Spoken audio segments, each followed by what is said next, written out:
What's up? Happy Tuesday. And Lucky is going to WrestleMania! And because Lucky is going to WrestleMania, that's why I'm wearing the Glorious shirt. It's the only wrestling shirt that I can wear anymore, because, well, we really can't talk about Enzo and Cass anymore, can we? Where's the Conquerors DLC? Yeah, seriously. Yeah, happy Dr. Tuesday with, like, my allergy shot that's making my, like, right arm swell up to the size of a golf ball. Alright, so there's something for getting the costume with the maxi mullet or something. What's up, Al? Alright. Where's the thing? Is it up here? No. Yes. No. Yes? Well, that's... Yeah, there we go. This is what I'm looking for. Alright, the maxi mullet is what we're supposed to be wearing. Fare thee well, Akuma costume. Okay, the maxi mullet. Okay. You probably want to stay after your announcement from You know what? You're right. I could go and buy that copy of Popful Mail, but I'm not going to. Like, the thing that I'm... like, for those of you who don't know, we'll just go through this real quick. Unique use universal unitard. Sure, why not? Alright. Dr. Tuesday went alright. Oh, not even that? Which Lucky is Stardust? Oh my god! Everybody tweeted Jim Sterling! Everybody tweeted Jim Sterling to get it in right now! It's Stardust! Lucky is Stardust! Oh no! I don't even know how Jim cuts his promos! I should know this, but I don't. I'm embarrassed. There's a sealed copy of Shantae on auction. Oh no! I could buy that right now! And actually be able to buy it! Ah!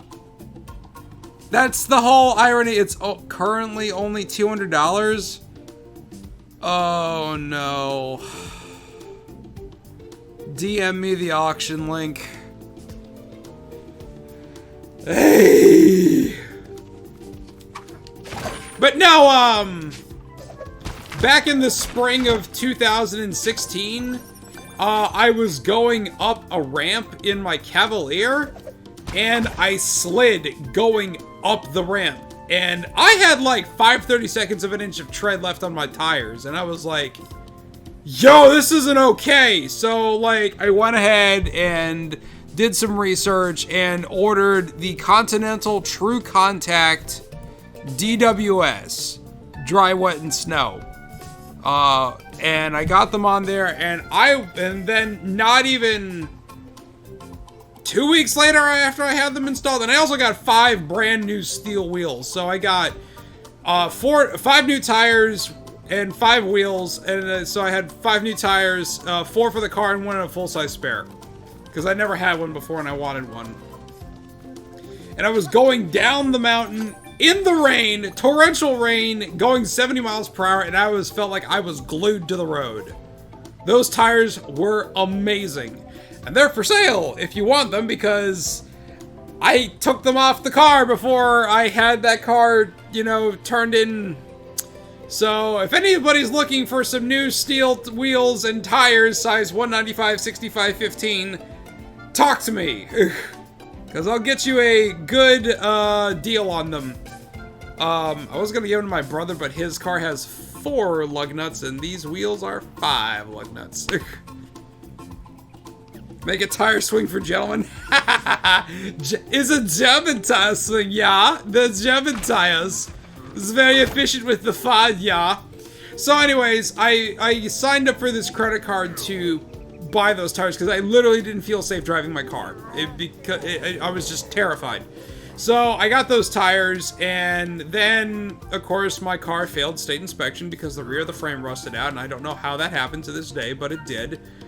So the tires that came with the Cruise are Michelin's, and I thought they were okay until the first time it rained and the rear end likes to kick out.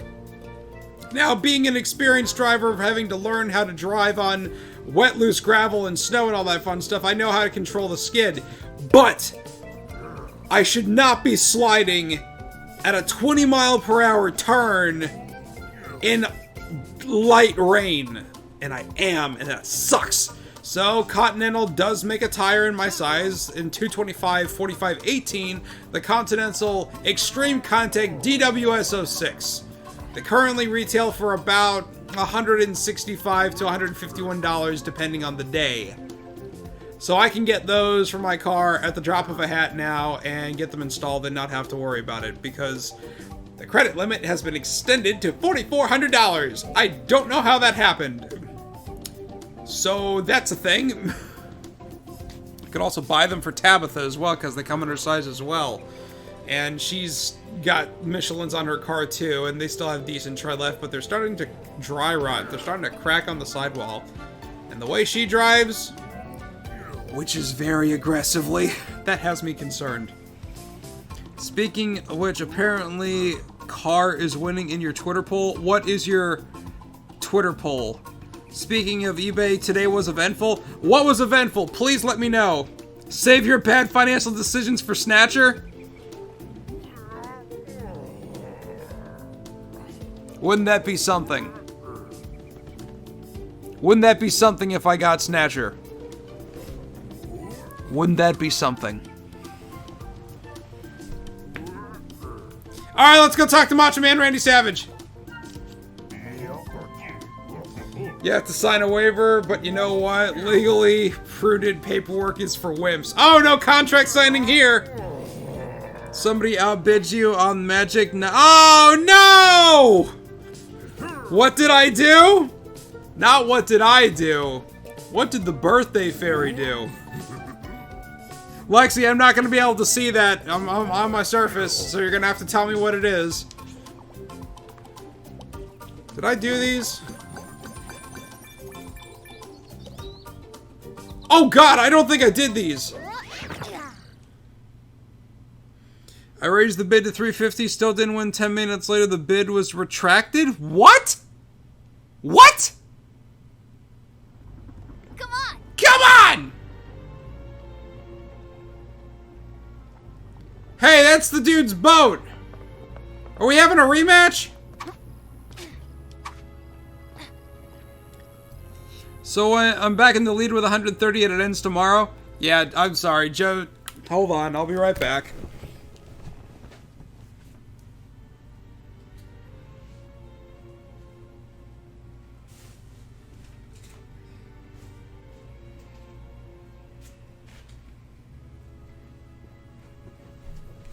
I was trying to keep this quiet, but this has just come up in conversation, but thanks to an assist with Retro Fire Al in California.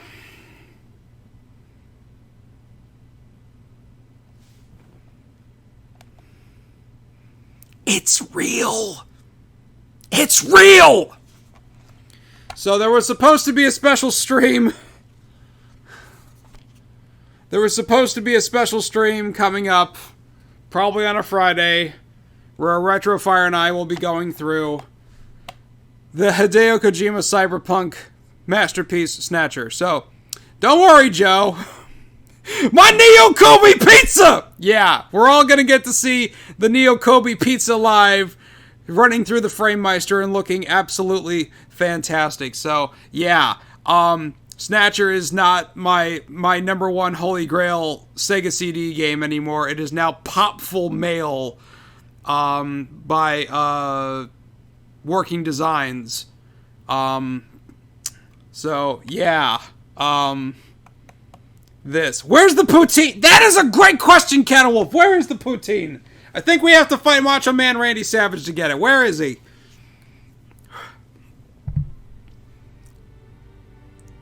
Is the foam a normal thing in those cases? It is in every single one that I've seen. Like my Earthworm Jim Special Edition for Sega CD has that. I've got a couple of Sega CD games that have the tall boxes, which is why I thought it was interesting that not too long ago that Limited Run had an email go out saying if you're interested in reproduction cases for the Sega CD and Saturn, sign me up, and I'm like, yes? Your Mega Man 8 had it, but I thought it was just for production? Yeah, Limited Run's gonna start selling the foam? Yeah, so, yeah, this is a thing. So... special, I mean, I was gonna save it till when we streamed it, but, you know, may as well shout out right now. Thank you to, Retrofire, Kevin, all the way out in California. So anyways, there's Randy Savage. Let's ask him where the poutine is. Cool. Buttons and Fluffy round 2. You want me to add Unistream to your sign? Sure! We should probably start using that that hashtag, though.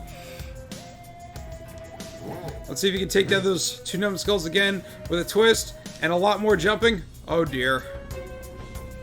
Oh, no! They're, like, rose-colored. Rose gold-covered? Oh.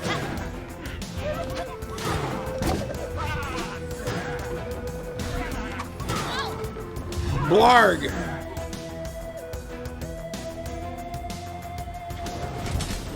There we go. This is what I remember the most. Oh! Hot dog? Was that the hot dog? There's no... Cat, I still don't see the poutine, but we got a hot dog. Does that count?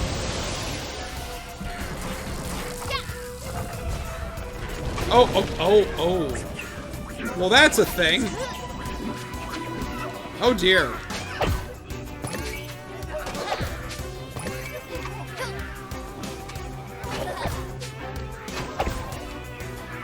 Gems! Oh my goodness. I mean, at this point, like, gems are, like, completely irrelevant, but, I mean, it's nice.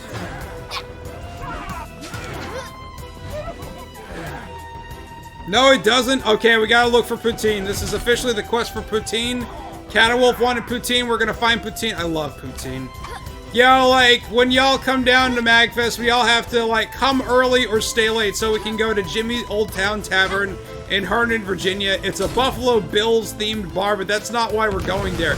We're going there because they actually have poutine on the menu year-round, and it is delicious, and we are in trouble. Yeah, evil burbs. Oh, this is bad. Ow.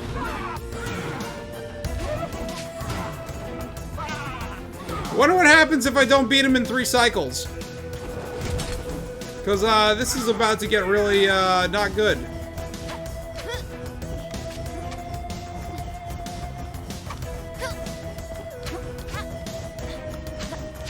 Oh dear, this is getting spicy.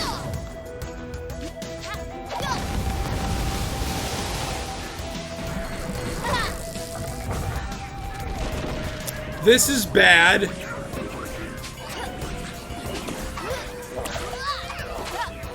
I can't see. Oh! Blech. Oh no, I only have 249 lives left. You know what it is at least? No, I don't want. Oh, I might have to want to start over? Aw, oh, jeez. At least my copy of Earthworm Jim 2 on the Saturn Time does that. That's still rare, right, Kappa? Right?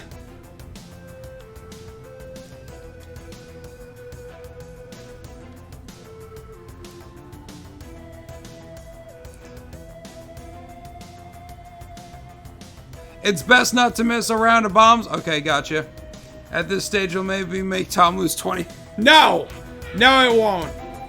We got this. Well, this guy, he's gonna go bouncy, bouncy, bouncy, bouncy, bouncy, bouncy, bouncy. I need everybody to go tweet at Bethesda Softworks and ask them when are they gonna make Rogue Warrior and Wet backward compatible for Xbox One. Actually, everybody should go tweet at Playful Lucky right now and let them know that we're playing this. Can somebody check to see how many other people are playing Super Lucky's Tale right now? I'm just curious.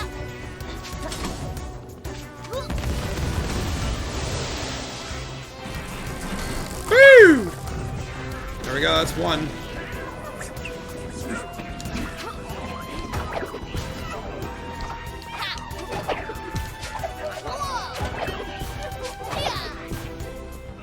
Gems! Again, kind of irrelevant at this point. But, you know, whatever. It's nice. So, how was everybody's day? I had a good day. The route was good. It went fast. I kind of got back to the warehouse almost on time. The only downside was I was late getting to my allergy shot for Dr. Tuesday, but other than that, no real complaints. Tomorrow's the big day, though. We got 3 stops, and they're all in Fauquier and Fairfax County, so...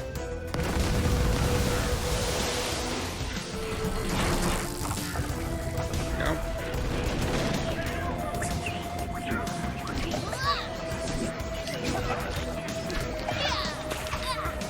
What? How come they're not dying this time?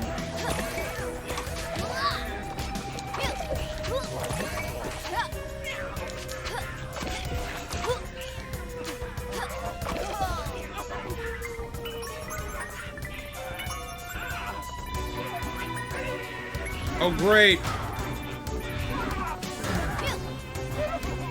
Ow. You smooshed me. We gotta... Oh no, the fireballs are... homing? Oh, they're curved. How devious. Oh dear. Curved shot.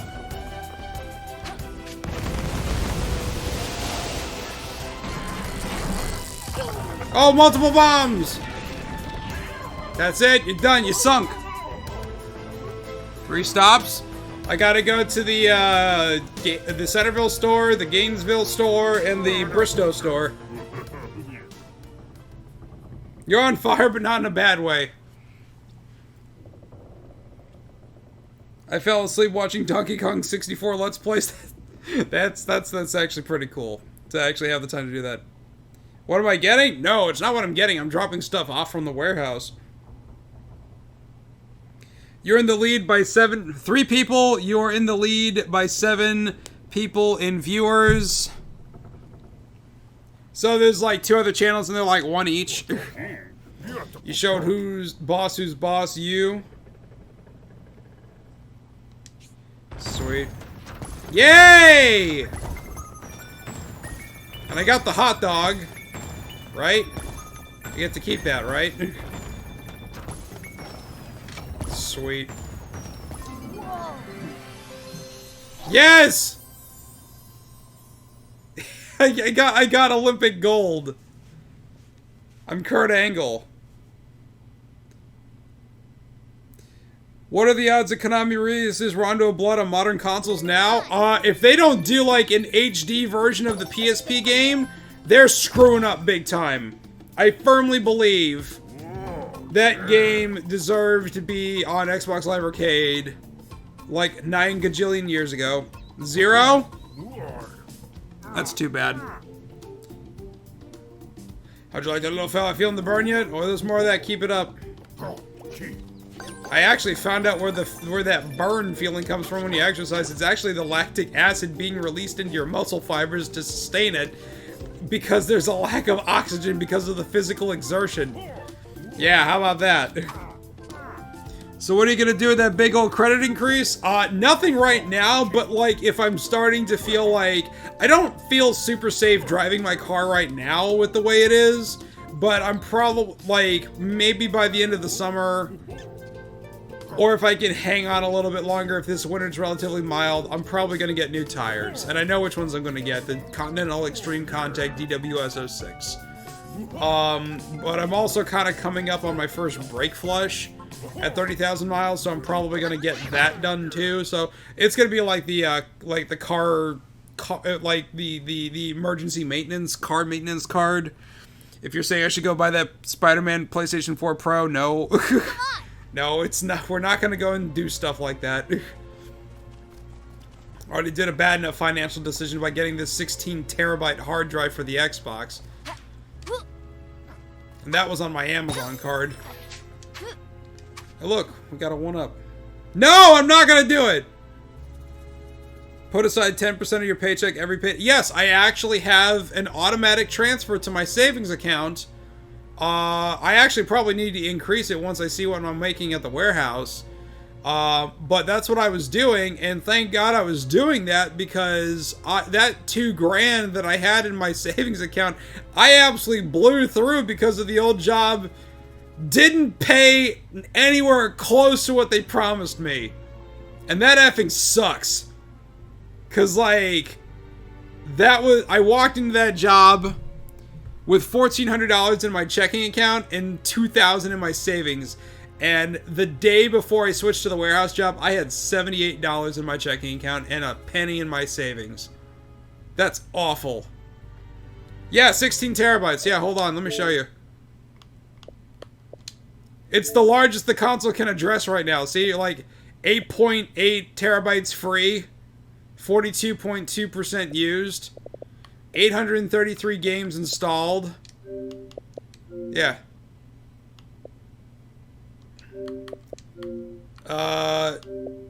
Just Xbox One games 476, 360 and OG Xbox games 357, and out of all of those, 97 of them are enhanced for the X. But yeah. So I'm pretty much convinced that I'm not going to be needing to buy another hard drive for the rest of this console generation, because I think this kind of takes care of it. They are 2 Western Digital Red drives running in RAID 0 over a USB 3.1 connection. This thing is very, very fast. I should know what should I get with that pay increase. I know what he should do with that pay increase. Get the bits for Extra Life. Yes! How do you set it up? Yeah, Lexi, you go to your online banking, and it should have an option to do transfers to your savings account, and then you should have one for an automatic transfer. So look at your pay stubs over the last quarter and find out how much money you're making, and then average that 10%, and then say, for instance, I was making close to $900 check. So I would move $90 to my savings account automatically every week, every Friday, until oblivion. You know? And yeah, it's not hard. You should do that. You gonna post it to Twitter? Awesome. Alright, let's talk to Randy Savage here. Told you those nerds in R&D remakes those soft serve boss fights you've already been through, something worthy of a Guardian. Uh-oh, got a little angry robot back there. Thought test was tough the first round. You might need to hit treadmill before trying this one out. Oh, okay. Oh dear.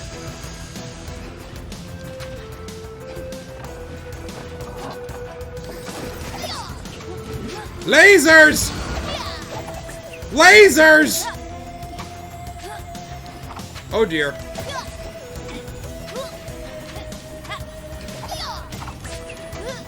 Oh dear. Boom!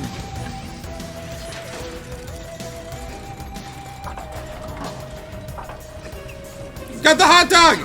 Get the hot dog! Yes! Yes! Get the hot dog! Yes!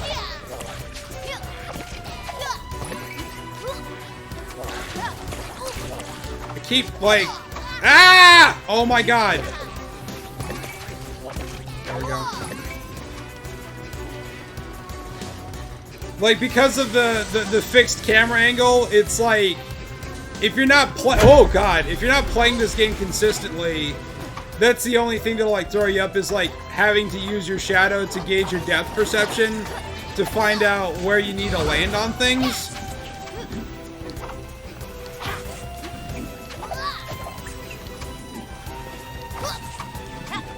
Woo!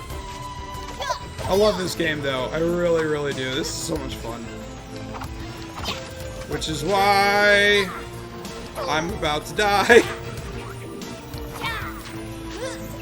Boosh!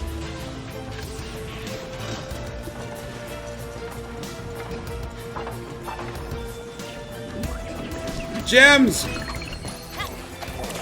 Oh, I died. Oh, you know one thing to look at? What is it? I can't even figure out how to get your paste. Even Kelly technically worked for the same company. I had no idea to get to. That's bad!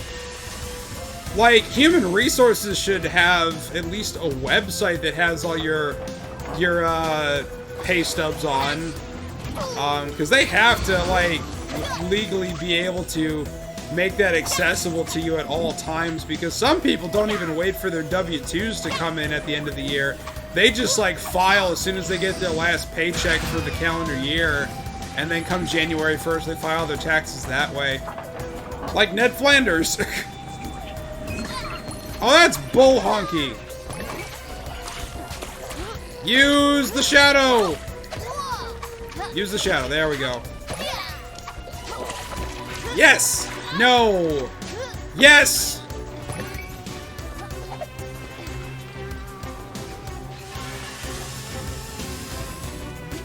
You gonna. Oh no! Shockwave. Like a Star Wars Special Edition. Oh. Shazbot.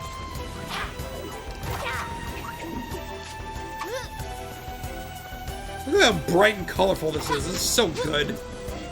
Hey, Craig, you should play this.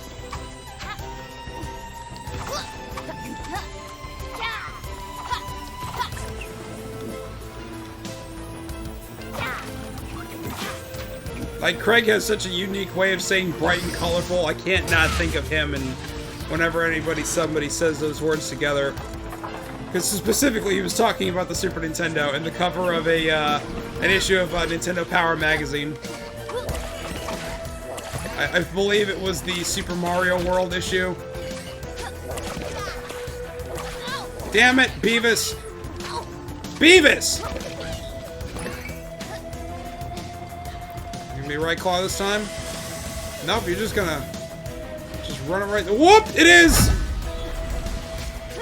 Oh, both claws! Ooh, scary!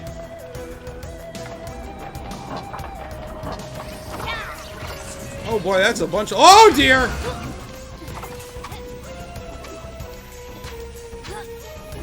Ow! Oh dear. There we go. Oh! Pew! Got him. Sayonara, Tess.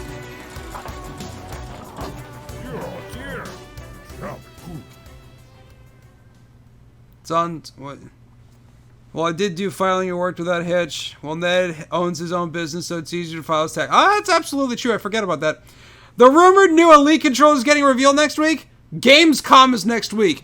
Gamescom is in Germany. The new Elite controller is being designed by the Germans. German efficiency, the best kind, except for when it comes to making cars. They're over-engineered to a fault, and I can say that because I worked on them for 10 months. Yee! Although I will say, the ones that are the dumbest of the European lot are the Land and Range Rovers. I hate those to death. I'd rather work on an Audi than ever touch another Rover in my life. Let me see if I can't pull up, because I'm on the Surface. Let me see if I can't get, Metro Twit to still work on the Surface. I'll be impressed if it does.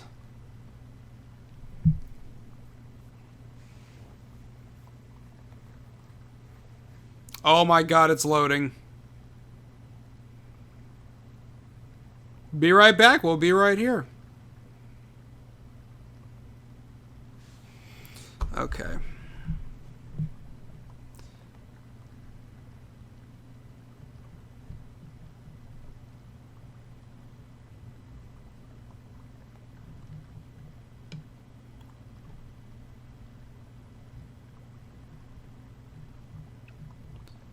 There it is!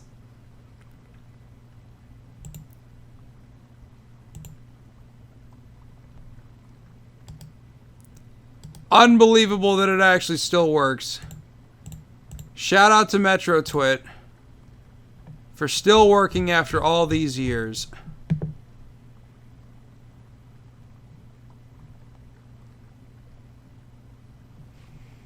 Alright.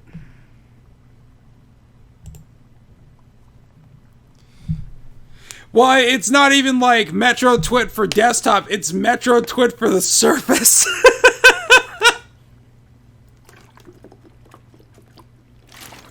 And I don't know if you saw it, but I just spilled water all over me because I didn't form a tight seal around the bottle. Good job, me. That's a cool sign. You're back with cupcakes! Alright.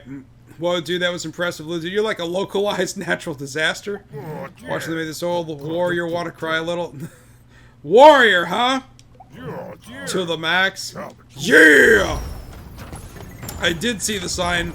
I approve of your approval.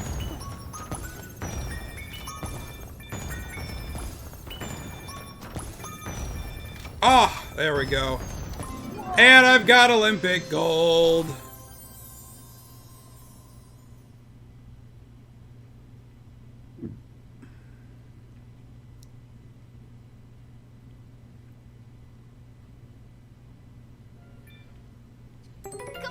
Come on!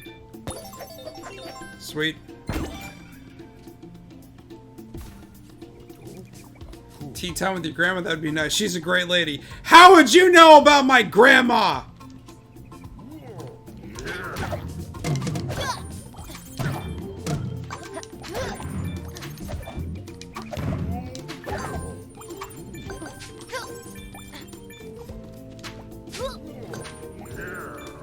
He said, oh yeah. Can't tell me that's not Randy Savage. Okay, got the hot dog there, got the hot dog there. Thursday? See, I knew it was gonna happen in August, and everything's still working right now, so I figured that, like, it already happened, and then they, like, had a heart and didn't change anything, but I guess not. Alright, this is it, guys! We're going to WrestleMania!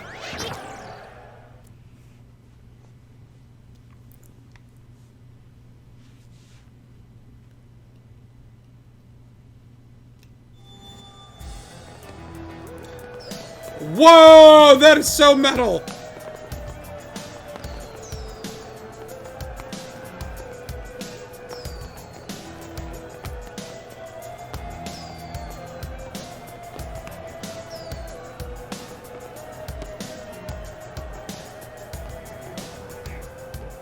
Wrestling birthdays today, so let's hear them. Welcome to Paintown, brother. Population U. Is that this four-sided octagon? The penultimate test for what? Penultimate is the second to last. Octagon is whatever. Fear does not exist in this dojo. All right. 4 waves for relentless fur pound.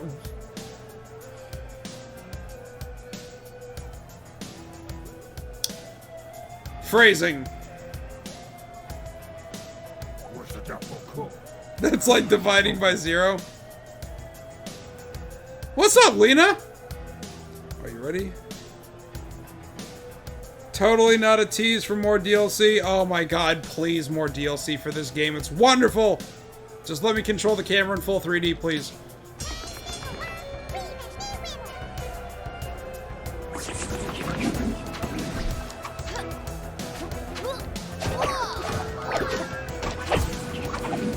Oh, dear. Oh, no! Yeah, this is pretty ridiculous. Oh my god!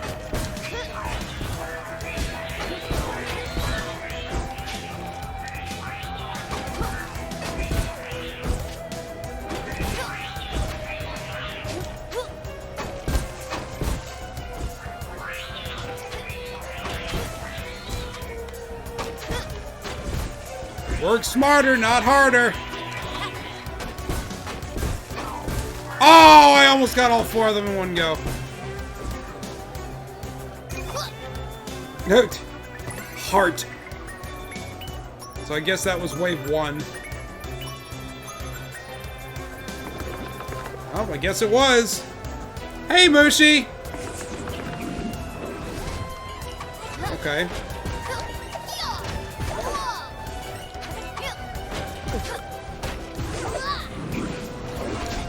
Oh, that's not fair! Oh dear. This is getting tricky. Oh my god!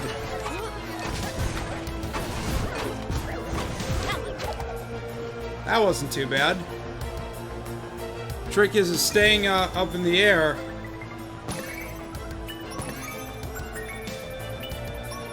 Where's the hot dog, though? Alright, we'll be right here, Moosh. Ah, crap.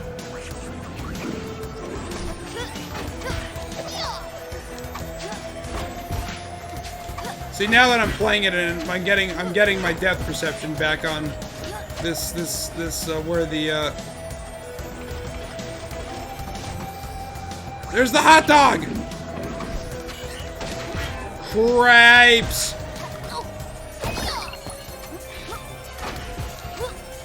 Ah, cripes.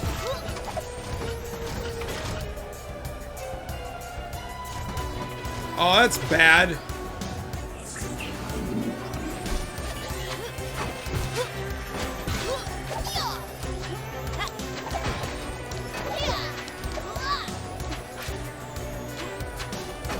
All right. Oh dear. Ha ha. Oh, how about I not walk? How about I not walk right into the lasers? Round 4, fight.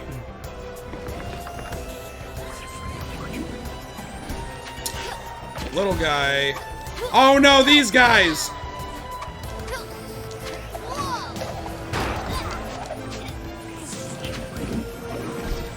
Great. Okay. Oh, they have an aerial cannon. Great.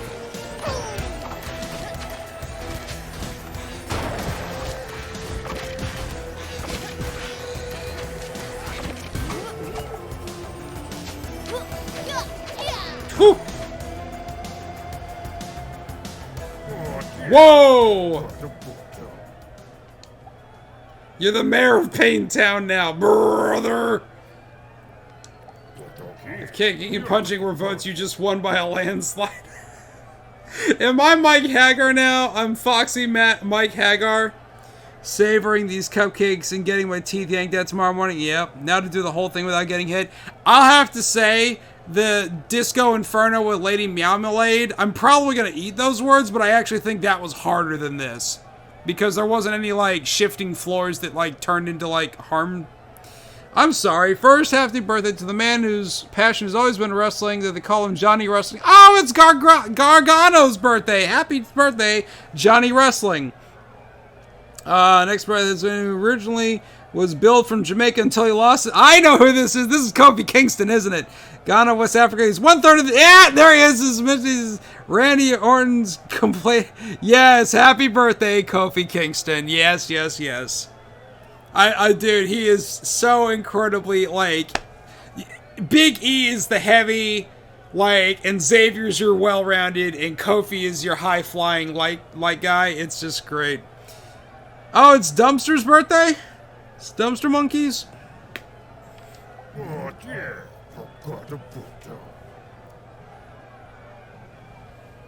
Aggressive posturing aside, you earned this title, little fella. Do I get a belt? Do I get a belt? Just Olympic gold. That's cool, I guess. There you go. You earned it, Lucky. Yeah. Glorious! See it? Just lean forward. Send him your tweets. Tweet, tweet, tweet, tweet, tweet, tweet. My banana shoes. No, that's not how it goes. Come on! Yes! Awesome!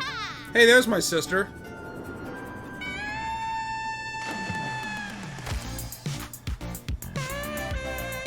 Epic sex guy! What? What did he just say? You did it, Lucky. That's loud! You've impressed all the trainers and passed your first training day. The whole town is talking about your amazing skills. Yay! You've made me so proud. and I know we'll be ready for any challenge that comes our way. Congrats, little brother. Nice. He just said Rosebud.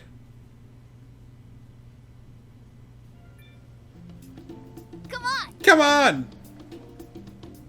Yeah!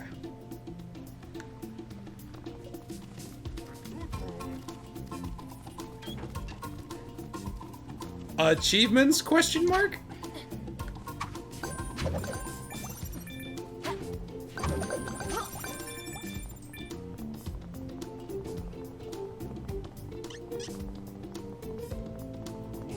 Got all the hot dogs. All right, let's get the Akuma costume back on. There we go. No, we're not done yet. There it is.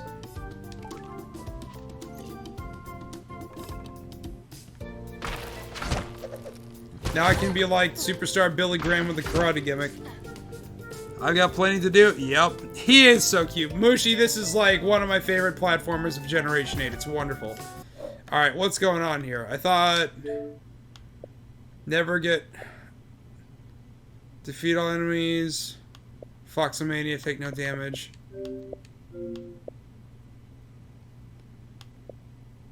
What?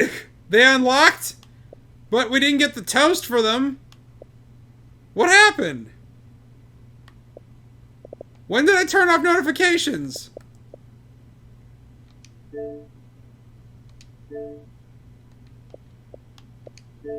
What?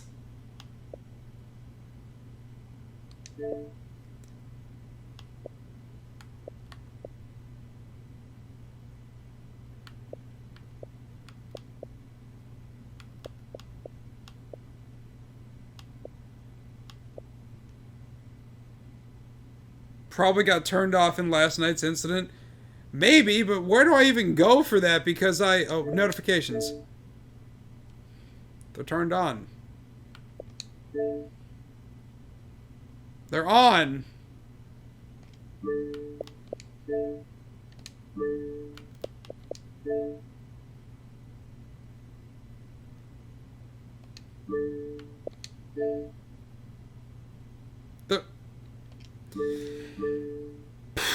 So we got them, but we didn't get any toasts for them. I gotta say, that's a little hollow. Maybe they'll... I mean, they definitely unlocked. So, I mean... We definitely got them. Complete all combat levels. Defeated all levels in Foxington. Defeated Wriggler Mania wearing the Maxi Mullet. Interact with all 5 radios. Complete all marbles. Hooray for hygiene.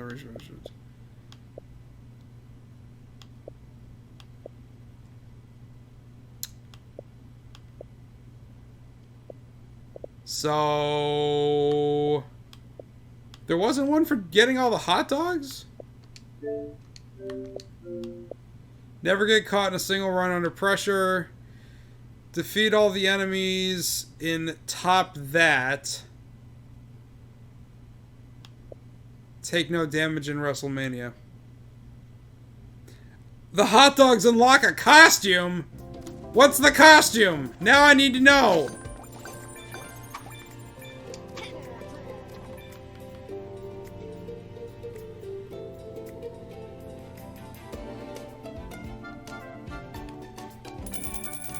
It's just a hot dog vendor costume. Are you for real?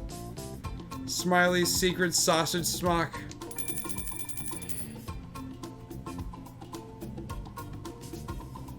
Remember we were talking about hollow victories just a moment ago?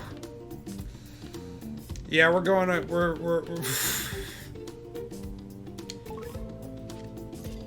yeah. Akuma. I know it's not hollow. I got them, and that's what matters. That's what's important. It's just that, like, half the fun of getting an achievement is... One part getting the recognition. The other part is hearing the pop and the toast. Especially on Xbox One, where it actually has a little different sound to it. Especially if it's like a rare achievement. But we got it. That's what's important. Maybe it's because I got so many at once. Maybe that's what it was. Maybe it's because I got so many at once that were... Hold on, let's see here. Were they all rare?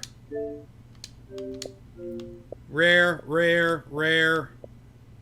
Yeah, 3 rare achievements. I don't... Maybe the console's not programmed to do more than one at a time. Alright, so there's a Chivo for... You roll me right round, baby, like it. Okay. Dig, dig, dig, dig, whee! Dig, dig, dig, dig, dig, dig, whee! So good. Oh, there she is. What's up, Kira? I think your name is Kira? Yay! Happy birthday, you played fake Sting in WCW that led to the real Sting to adopt the Crow persona. Happy birthday, Jeff Farmer. Didn't he go to Japan and become, like, more popular than, like, real Sting?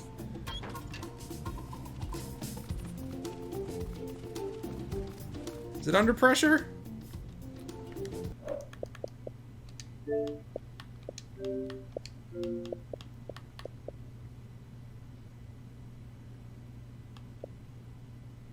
Top that.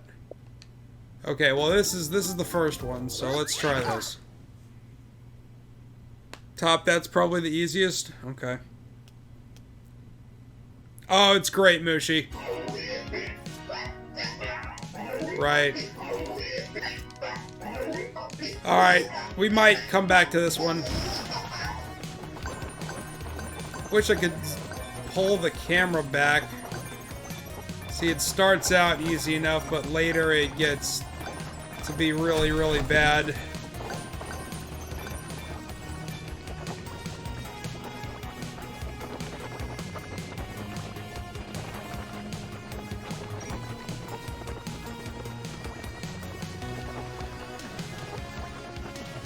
See, this is bad. Oh! See, this is why it's bad. Now I gotta go in circle and wait for the platform to come back. And then I gotta go in a circle on the platform, but not go too far off the and that's, yeah.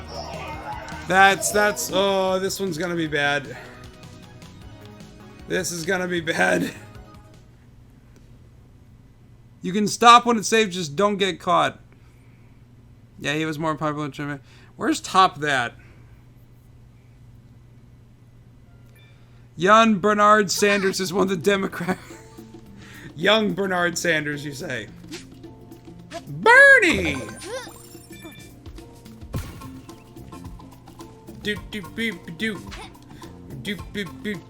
Oh, there's Top That. Okay, what am I supposed to do in Top That? Defeat all the enemies?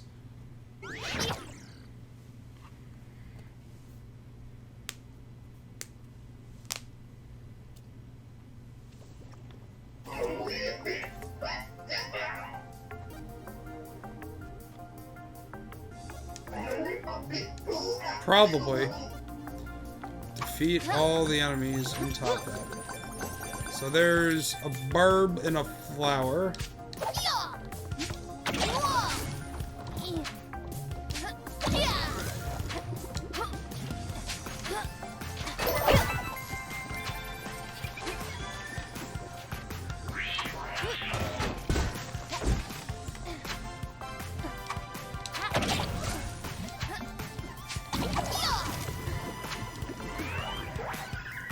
Dolphins with lasers coming out of their eyes!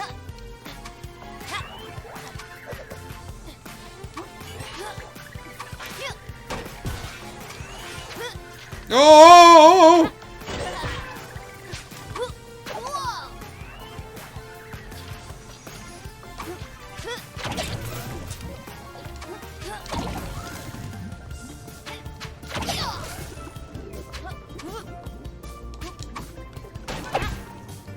Sugar! Second, let's see here. Happy birthday to a tag team legend who's one half of the Midnight Express and won many tag team championships. Happy to beautiful Bobby Eaton. Happy birthday, Bobby.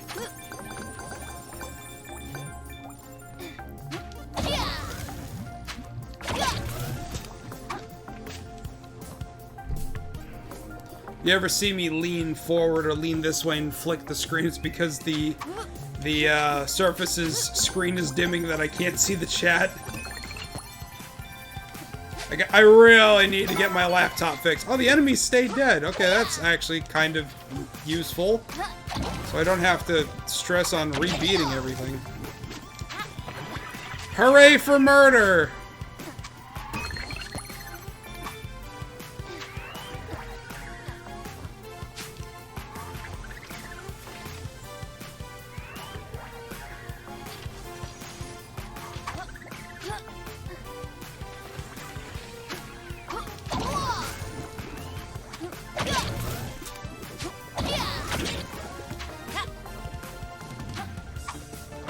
There we go.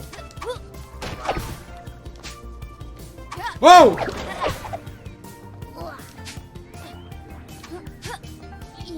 Ledge grabbing mechanic.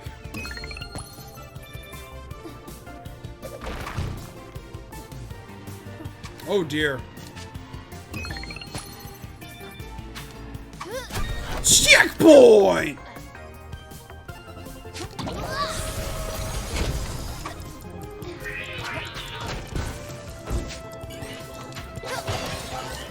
That's bad.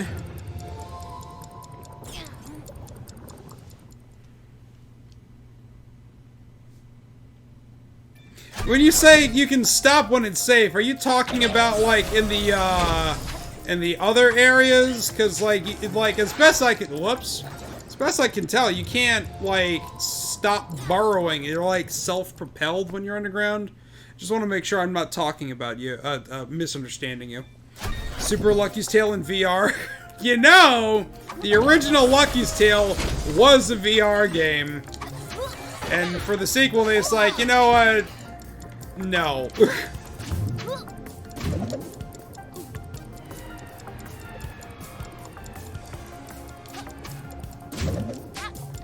That's not what I needed.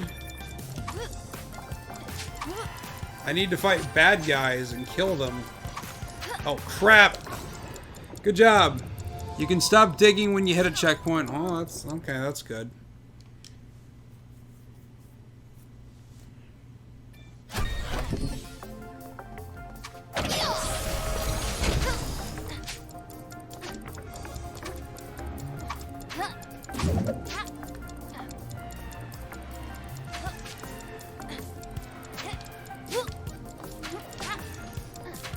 Oh, what the friggin' fraggin'?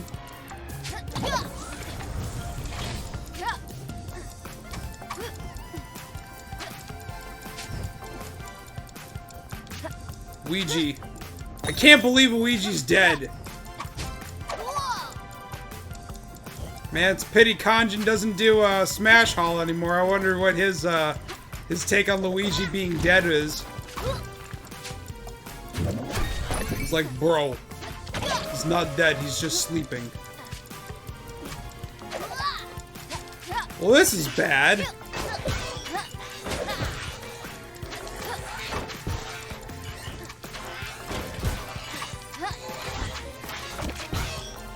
Oh, shoot, shoot, shoot, shoot!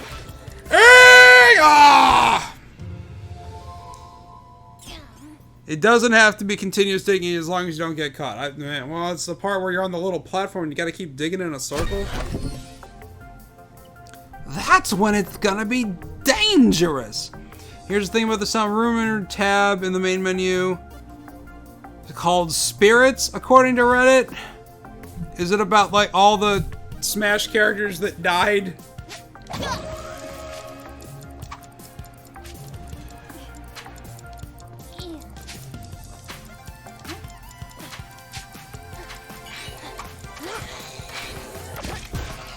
Oh! Piss and vinegar! No! I'm sorry, Lucky. I'm sorry, buddy! Don't worry, we're gonna get through this.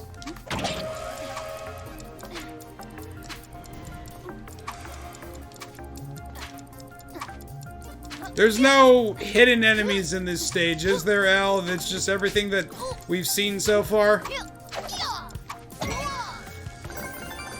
Whoops.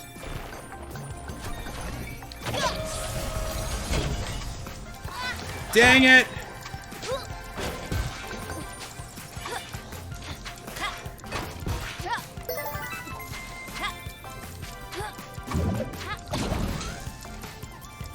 Oh dear.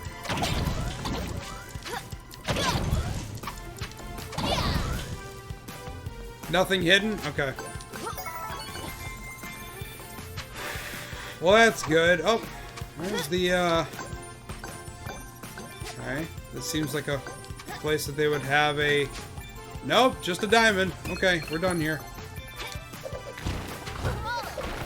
I'm digging in Tron land.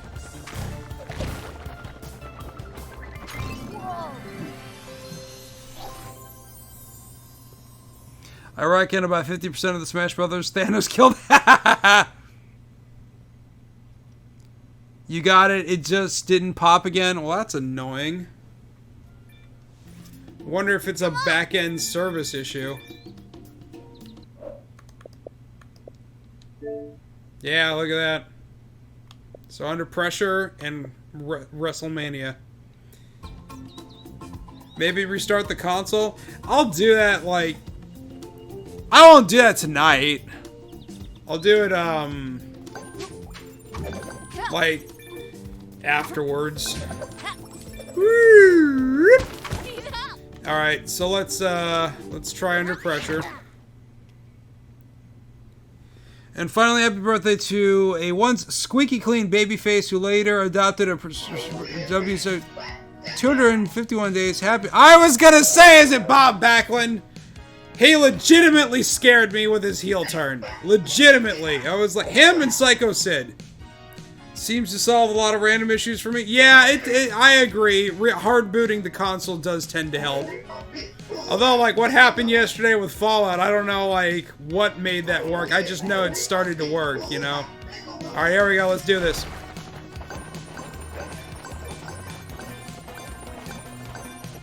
Because if you could actually, like, stop digging, like you weren't, if you weren't self-propelled. Ah, crap, I already screwed up. Nope, nope, we're still good. Ah, piss! Can I restart? No? Dang it.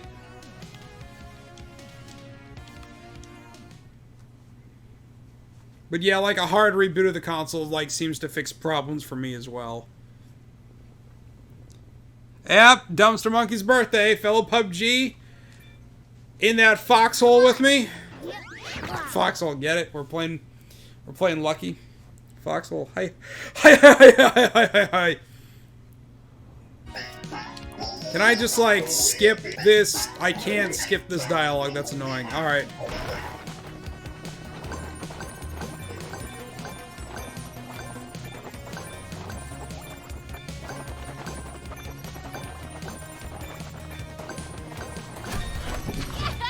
Okay. And go.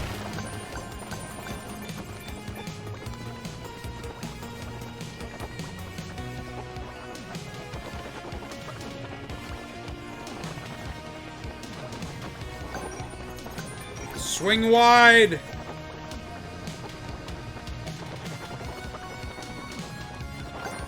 I figured you were talking about Backlund.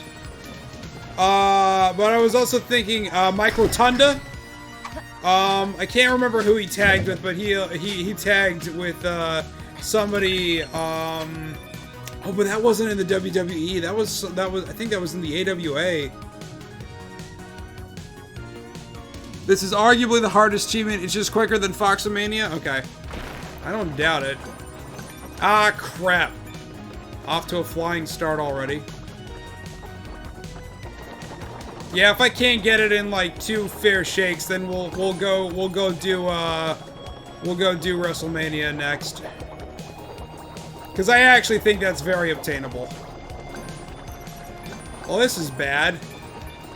Okay, that's not too bad. Oh, I'm getting very disoriented here. Oh, no, no, no, no, no, no, no, no, no, no. Ah! Damn it!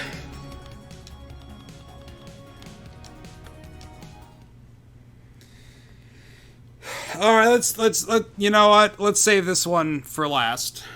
Let's go do WrestleMania right now. When I run into it, I thought it would go off if you got really close to it.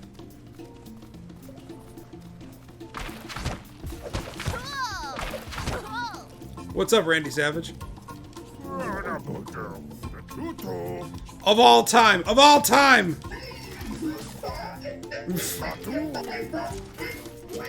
The Guardians are lucky to have... I get it, lucky.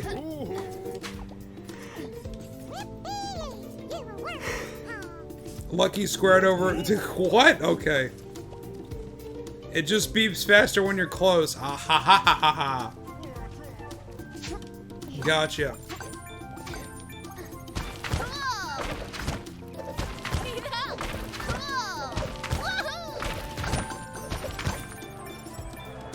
And Lucky's going to WrestleMania!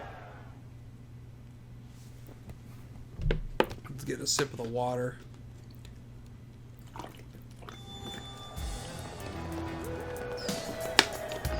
And there's your reminder to drink your water, cats and kittens. Make sure you empty your recycle bin.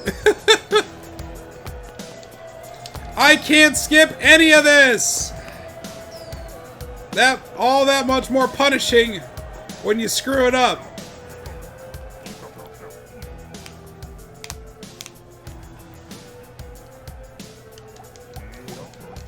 I'm actually slightly disappointed you actually don't get to fight Macho Man.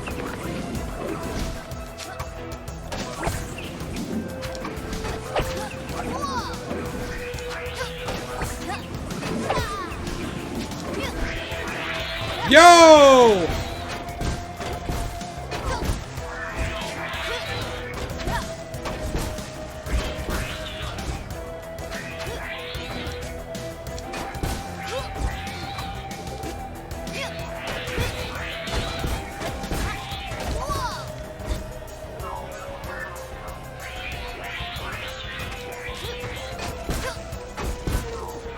Ah!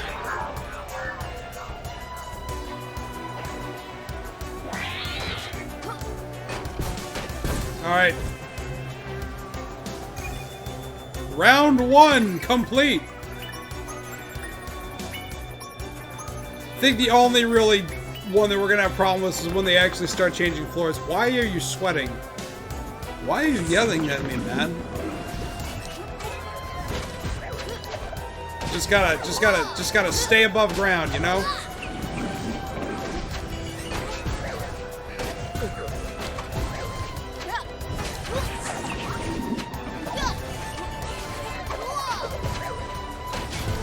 We got this. Woo! See? Easy. I mean, that's not for nothing. Don't get me wrong.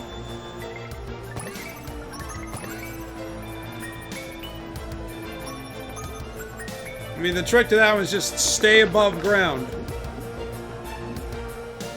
Can Lucky main event WrestleMania instead of Roman for the 5th? Yes! I want to see Lucky. Sign me the heck up for that. He will do a Foxborough under the ring and pull him down like the Undertaker did to Edge. Well, that's just well, that's that. Yeah, like I figured, this is probably gonna be the only one that was see, we got to 3 with like no problem. Lena, I want you to like screen cap it and send it to Playful Lucky, and ask them if he can main event WrestleMania. That would be really, that's great. It's good work. It's glorious! Yes, yes, yes. I swear to God, if, like, the WWE ever has a WrestleMania with a ring that looks like this, I'll freak the hell out.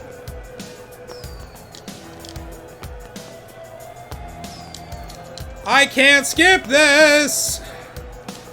I'm sure to a small child that's no big deal, but, like, I'm not a small child. Hey! There's Retrofire! What's up, man? We were just talking about you earlier.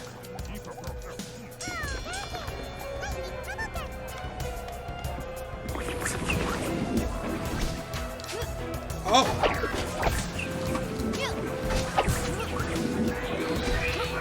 Awkward.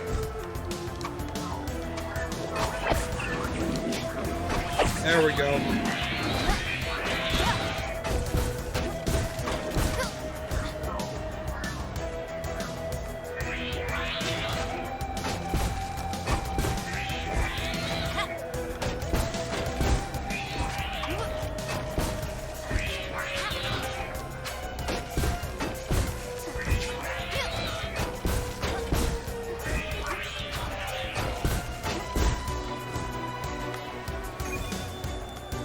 I'm doing grand.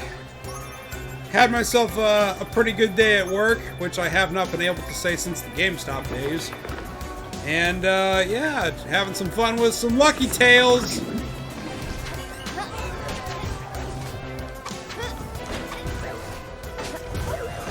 Whew, that was close.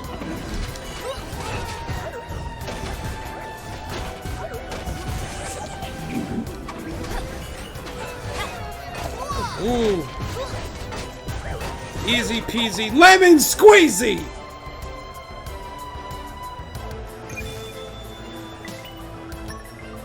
For Honor and Epic Mickey 2 are up with games for... I actually think I have Epic Mickey 2 already, but I'll definitely get For Honor, even though I probably never will actually play it, but free is free. Just grinding on Golden Sun. Yep, Golden Sun is the kind of a game you grind on.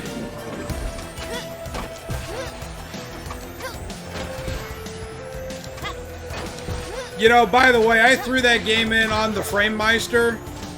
Yo, that Campbell got some bitchin' 2D artwork. Y'all gonna spawn up there again? Like a bitch. There we go. That wasn't too bad.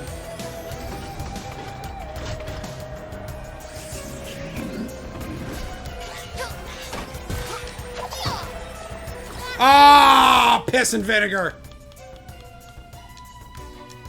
Yeah. You know, that's not a bad idea, Retrofire. I should, cause like what I would do is I would play like a game that I can play without any sound while I like do like long form editing. And what I actually went through Costume Quest 2 and like 2/3 of Crypt of the Serpent King.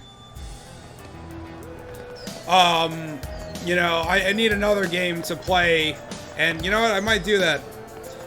Also, that download of Blacklist accidentally put up still works. You know what, I'm wondering if that's because it's a 360 game, and like the way licensing works on the 360 is like once it's downloaded, it's in your thing forever.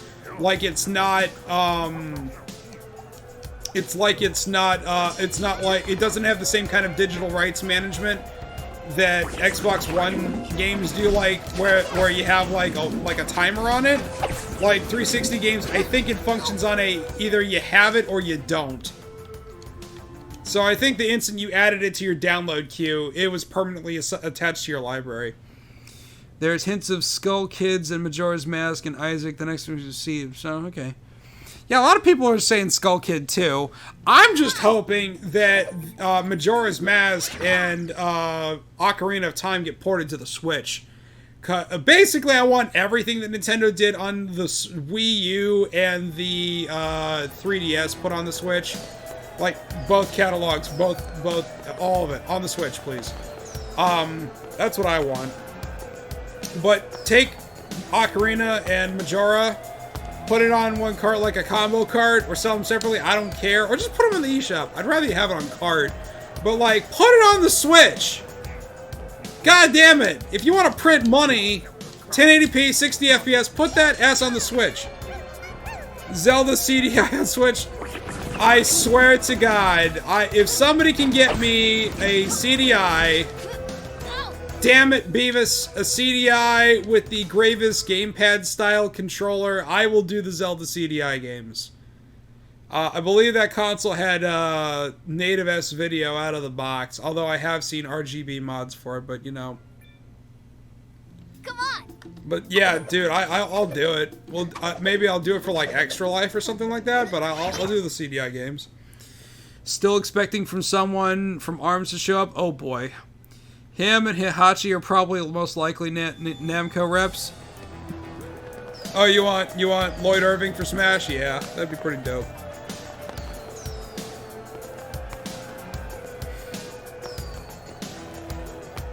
Yeah, ARMS was, it was like magnesium. It burned hot, fast, and quick. I still see Mark with a C playing it. Like, he's the kind of guy that actually plays the Switch Nintendo intended it to be played, which is to, like, you play it at home, and then you take it with you, and you play it with your friends, and, you know? Damn it, Beavis! That was, see, I'm screwing up on the simple stuff again. Sadly, certain models of the CDI have been dying due to the battery. Okay, I heard about these doomsday batteries, Retrofire, and I believe Solid Snake on Twitter, he has one, and he had talked about the doomsday battery. He had to take it to like a professional shop to get that thing replaced.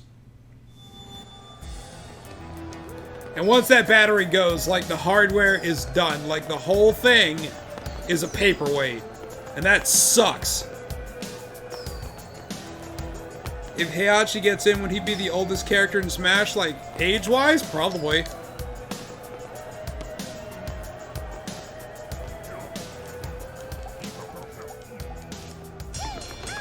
Did it just say, do you fear God? That's what I thought he said right there. There we go. And... come on.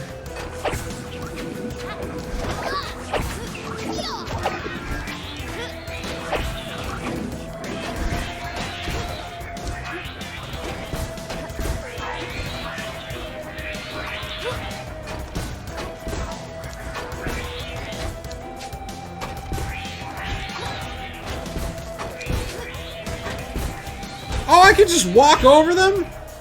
I don't even have to jump on them? That's practically cheating.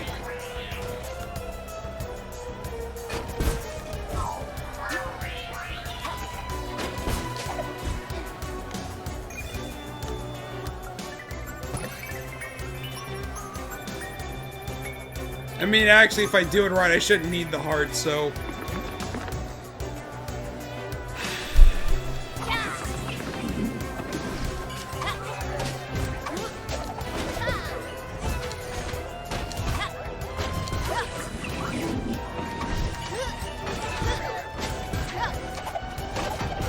Whew! Spicy!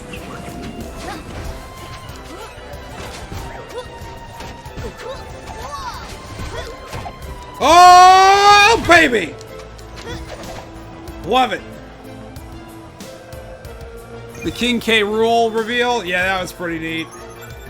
Just like, he just smacked the bejesus out of King Donald Dingo.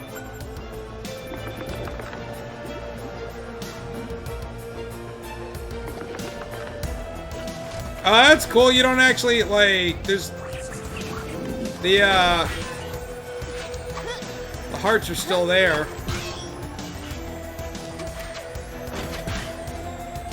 Interesting. Fire!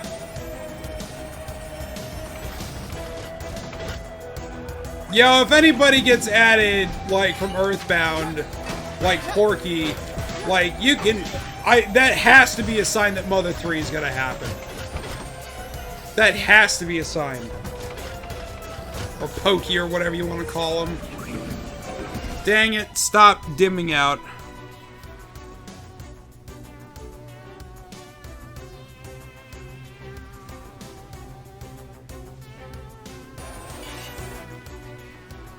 Jeff? Yeah. Yes! Yes! No! Oh! Let me just get the heart anyway. Alright, whatever. Well, hey, we're consistently getting there. If there's another F, you still want Jeff? Yeah.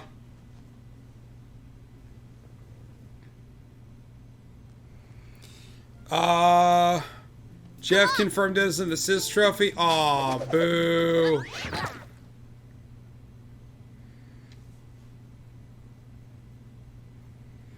When was F-Zero GX? Back in like 2002, 2003?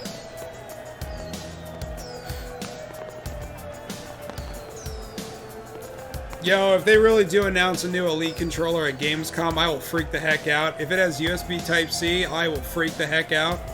I might even get two of them. One for the PC and one for the Xbox, and have this one for whoever comes over to be an in-studio guest. Yes, that's right. You're not getting third-party bullcrap when you sit in the living room studio. You get first-party excellence. There was the Nintendo Land thing, plus the SNES Classic. F it, just add Boney. I'm Boney! I'm Boney! Leave me alone-y! If anybody knows what the hell I just quoted, you're cool. Actually, I'll let you. I'll just let you guys simmer on that. If anybody actually knows what the heck that was, and I just took damage already because I'm a smart guy. How about that Neo Geo sale? I thought it was pretty good. There's actually a bunch of good stuff on there that I'm going to be getting. Although I do wish the Modern Warfare Remaster was not $23 on sale. I will be getting the Prototype bundle. That was a good deal because that's like $8 and change for each game, so that's cool. There was well, if we have time, we'll take a look at the deals. But there's some good stuff on there. Both Tomb Raider games that just got announced for backward compatibility today are on sale for $2 each. $2 each. I know they're not the Tomb Raider reboots, but dang, $2 each? Are you kidding me? How bad could they be?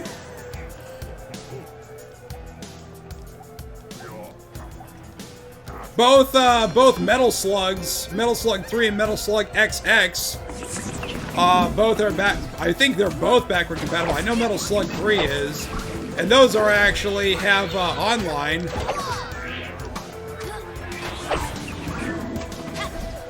Oh, come on! I couldn't see because the ring ropes were in the way.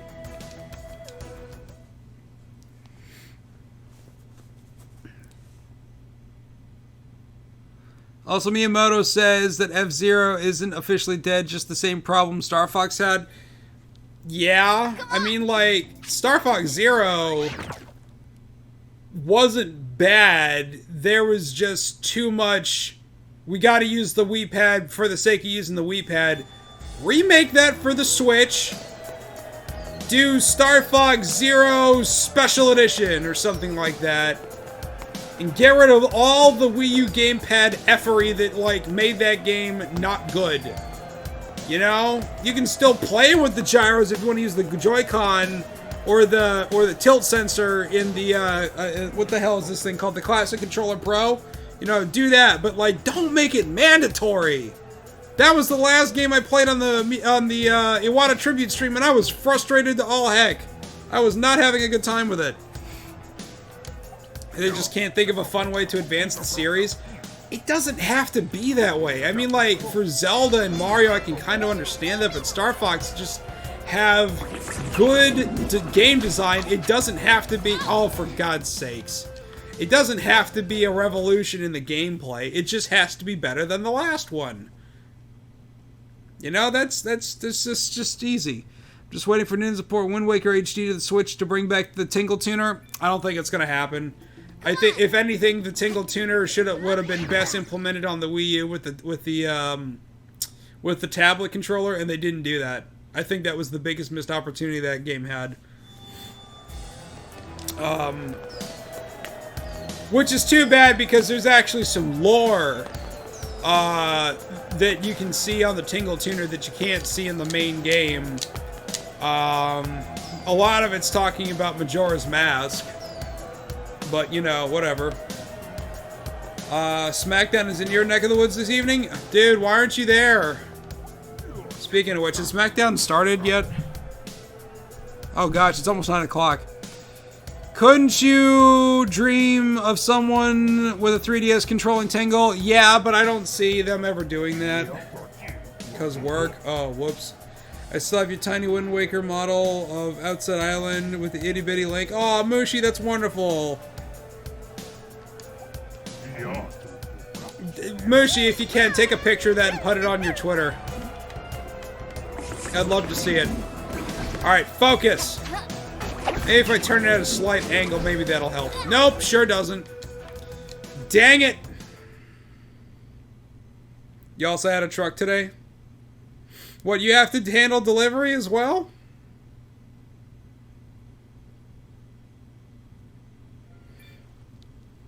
Come on. I'll show you, come on. Get in the foxhole! Lucky, please, we're going to WrestleMania.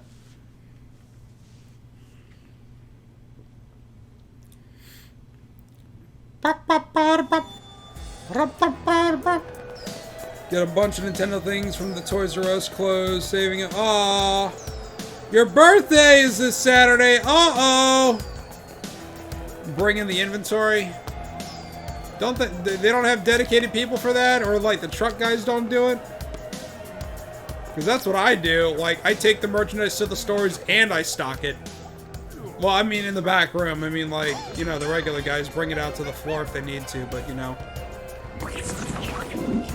But then again, I can't exactly say what the demand for .4 brake fluid is out of the shop. I just know that they need it. Come on, damn it!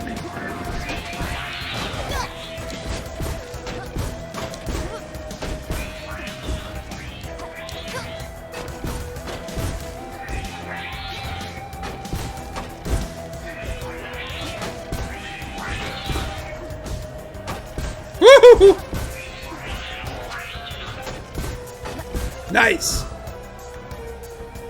Running a little. Can I? Oh, I can't burrow under the ring. Well, that's unfortunate. Yeah, I got all the gems. Achievement unlocked. The truck guys do. I also have to check. Oh, break down the pallets. Pallets and pallets of pallets. Do you find this? Oh. Do you find this work to be palatable? Ah! I'll be over here if you need me. Bye-bye. Sakurai and team are doing a really good job of attention to detail. Man, they really are. I just hope that, like, he gets to take a freaking break because I don't want Sakurai to end up like Hideo Kojima and get, like, completely burned out and, like, saying this is my last one. And then he just gets pulled back in. And then he never gets to do the last one. Like, there was a quote that he released of something, in, like, when Peace Walker came out in 2010. And it was basically saying that, like, Big Boss can never rest because the world will always need a person like him, depending on the era. Which was also, like, Kojima's way of saying that he can never retire because Konami doesn't know how to live without him. And we all know how that ended up. Or Phil Fish. What? I don't get it. Isn't Thins the third? Isn't this the third? Yeah, it's like, that's the thing. He makes Smash games as if it's gonna be his last game. So, you know, it's, I wouldn't be surprised if he says that again. Whether that actually ends up being the thing. Of course, you know, we all know that Nintendo is nothing like Konami and they value their talent.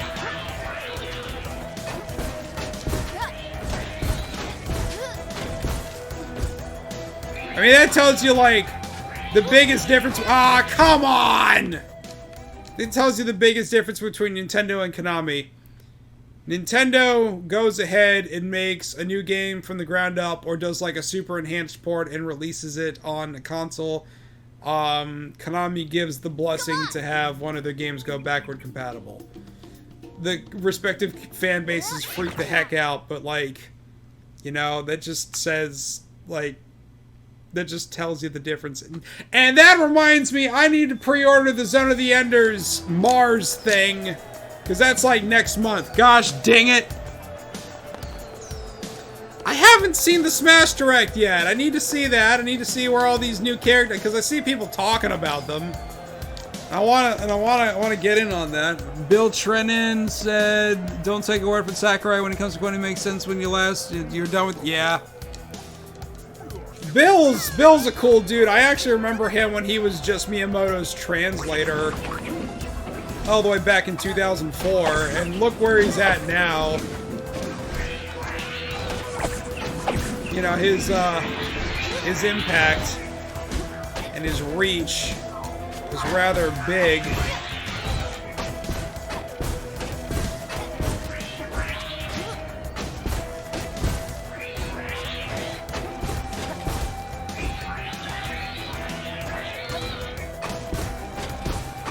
Oh, almost.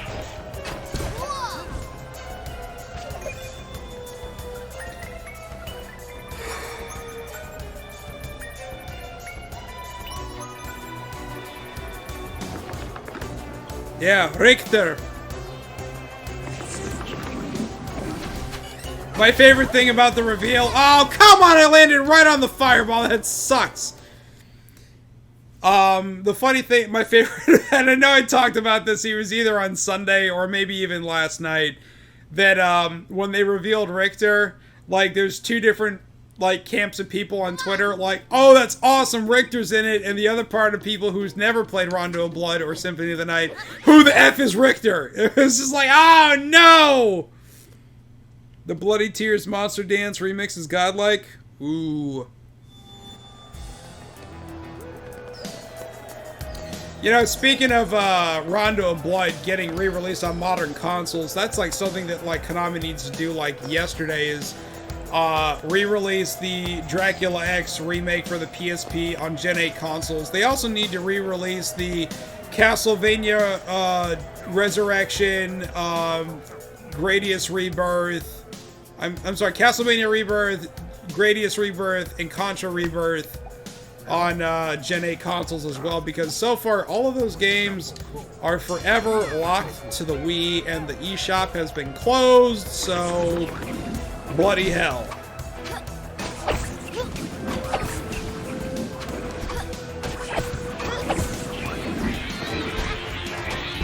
Yes! Yes! Die! All of you! Go pulling up weeds!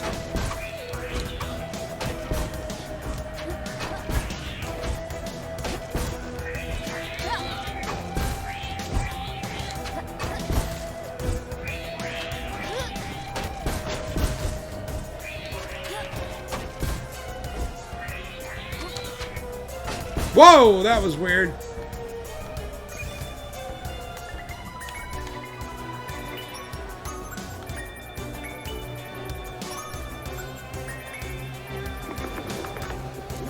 Yes, they needed Mike Harmony to spare. I mean, like, really, in all seriousness, all of Konami's Generation 8 games should be made backward compatible, with the exception of, like, what was it, Never Dead or Re-Dead or something like that.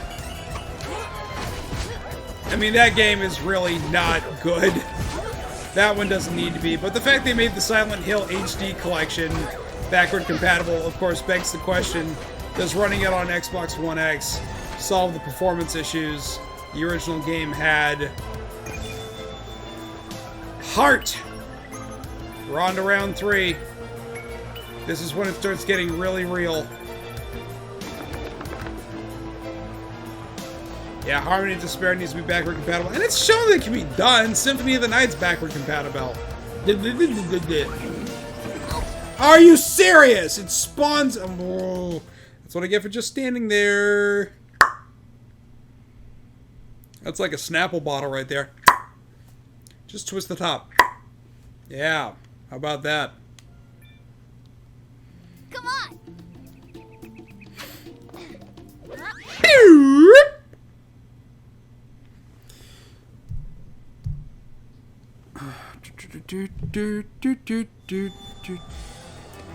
Come on, Lucky!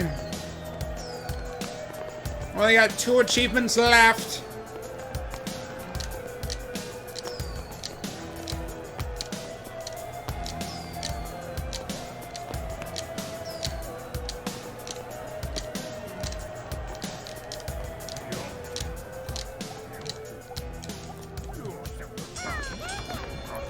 Thinking of streaming Rondo this October.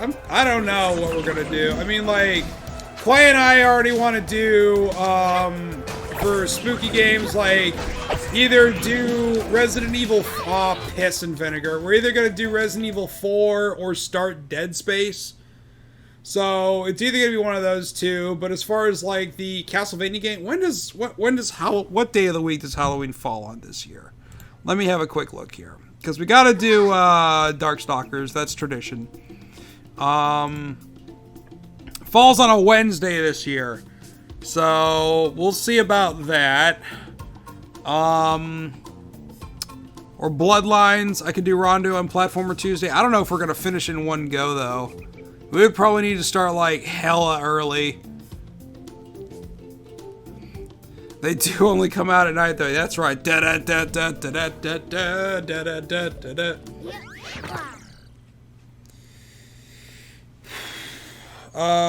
But yeah, no. If we do that, it would be like, man, I'd have to start that as soon as I come home from work, like, because if it took me like 6 hours to do Super Castlevania 4, if I start at like 5:30, 6 o'clock, and then run till midnight. That's 6 hours.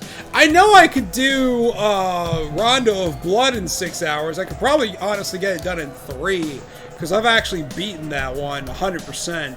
But y'all would have to listen to it in Japanese, because I still can't get the Vita version to work. What's good from Bottoms Up Pizza? Pretty much everything, but like the pizzas are huge. It's a pizza by the slice joint, so when you get it, you're gonna be getting like a whole pie, and you'll be eating that for a week. So, but I always get pepperoni mushroom on the sourdough crust, which is delicious.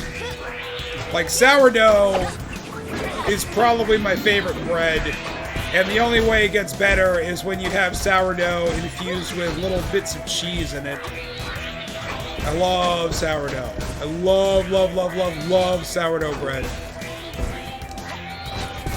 The only thing that I probably like sourdough is a very hearty, savory bread. To like offset that savoriness, like the counterbalance of the savory is the sweet.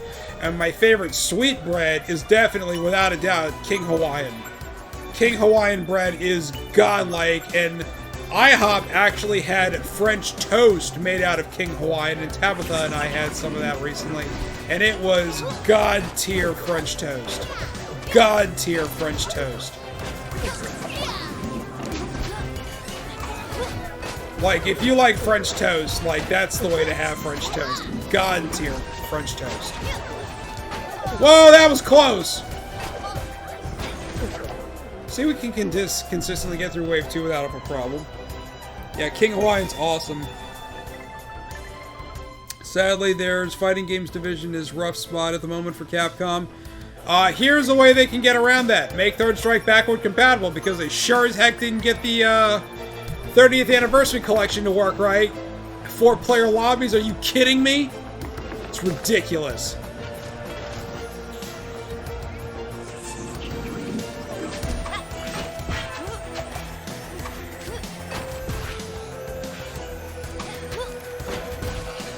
Woo! That was close. Alright, here we go.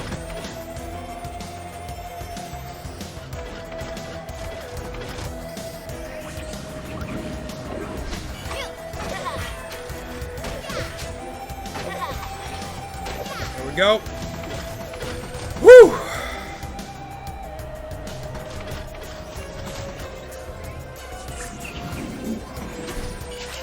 Ooh! That was close! Oh my god!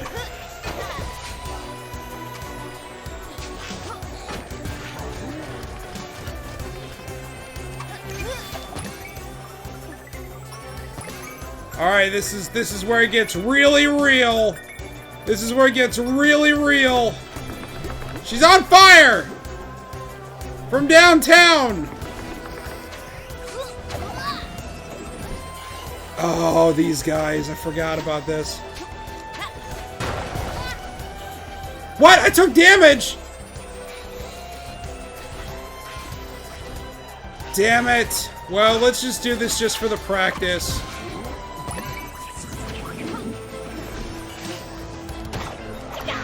I guess the safe thing is just to hit him with your tail.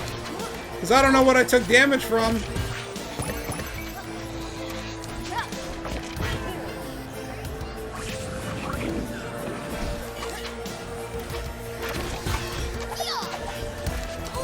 Ooh, that's gonna be tough. Yeah, I gotta take out those... Oh! Those do suicide bullets. Really bad time to jump and then... Okay. Mega Man X Legacy Collection apparently has input lag issues. Is it on... Oh, I didn't want to start here. Is it across, like, all systems? Because I have not had a chance to start it out yet. I've come to expect much, not from those Digital Eclipse Capcom collections. Like, here's the thing. I didn't understand why, like, they just didn't get, Come on. Iron Galaxy to handle it, because they did that for, like, almost all of their, stuff on the 360, with the exception of MVC 2. They did MVC 1, they did Third Strike, and they did Darkstalkers, and they did MCV Origins. So, mostly on the Switch. Uh-oh. I mean, like, here's the thing about Digital Eclipse, like, in my experience, that the stuff that they do is very, very faithful to the source material. But it's basic. Isn't Iron Galaxy still with Microsoft? As far as I know, they're independent. I'm surprised Microsoft hasn't acquired them yet to work on Killer Instinct. But Iron Galaxy works with Microsoft on Killer Instinct, but they're also like working on like other stuff too. Yes, but the Xbox One version for consoles is less of the 3. PC with no VSync is best. Well, yeah, but like no VSync is like where you need like no VSync is important because that reduces input lag, but at the expense of like screen tear if the buffer can't keep up with it. That's why they switched to the 360, I think, for like Ultimate Marvel vs. Capcom 3 or something like that. Iron Galaxy did the Switch, didn't they? Did they? Could you imagine KI on the Switch? I don't really know. It would be cool as heck, but I don't think it would be happening.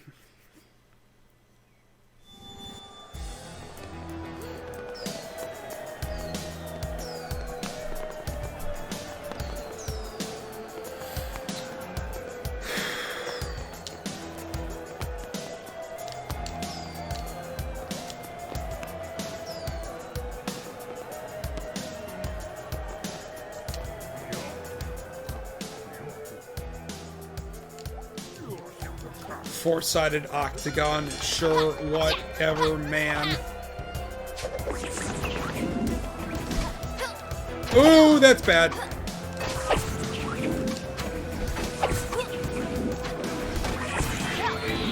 Oh, come on, Beavis. PS4 is the worst when it comes to the X collection. Like, I'm not surprised.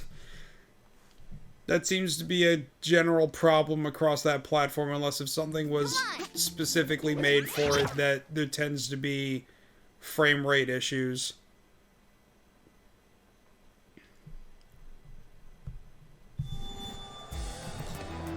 Well, Microsoft and Nintendo have been rubbing shoulders as of late, so... Man, technically they've been rubbing shoulders since the Wii came out. Like, Peter Moore, remember Peter Moore? Peter Moore was awesome. When the PS4 got announced, like, Peter Moore basically said, I think it was at, like, maybe Tokyo Game Show or E3 2006 or something like that, and he said, like, well, you could basically buy a console from Nintendo and our console and still come out cheaper than buying a PlayStation 3. And that's where the whole Wii 60 came from. So, you know, I mean, like, I'm surprised at this point that, like, Microsoft hasn't made, like, a bid for Nintendo to capture that casual market. You know?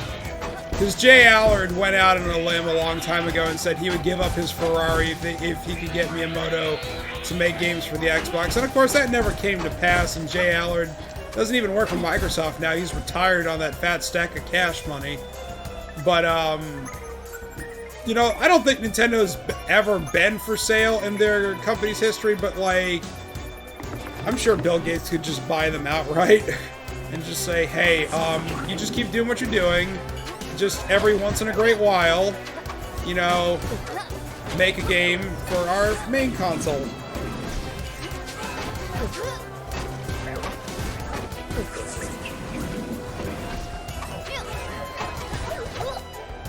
Or better yet, they just keep doing things like the Switch, but they make, like, software for that, you know, like, the two can talk to each other. You know, like the 3DS to the, you know, to the Wii U. Didn't they do that? Microsoft did try to buy Nintendo for $25 billion before the Xbox's release. Whoa! I did not know that. Oh, come on! I did not know that. That is actually fascinating. I wonder what I wonder how that conversation went. I do know how the conversation went when they were trying to get Resident Evil 4 on the original Xbox, and that's how it went to GameCube because of the translator they had. They were trying to explain how easy the software development tools were for the Xbox to make games, and the translator misunderstood and basically made it sound like the Capcom reps that Microsoft wanted things to be easy, as to imply they didn't care about the quality of the work, they just wanted the game, as opposed to say, you can make games easily on a very powerful platform, and this didn't go over well, so, you know, they left. Jesus, that sucks. Imagine what could have been with Resident Evil 4 on the Xbox. Are you kidding me? Yeah, the fat stacks of proverbial cash. Alright, let's do this. I should just go to this turnbuckle and just stay here. You know?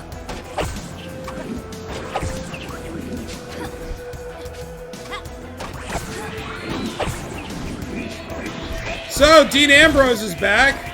How y'all feel about that?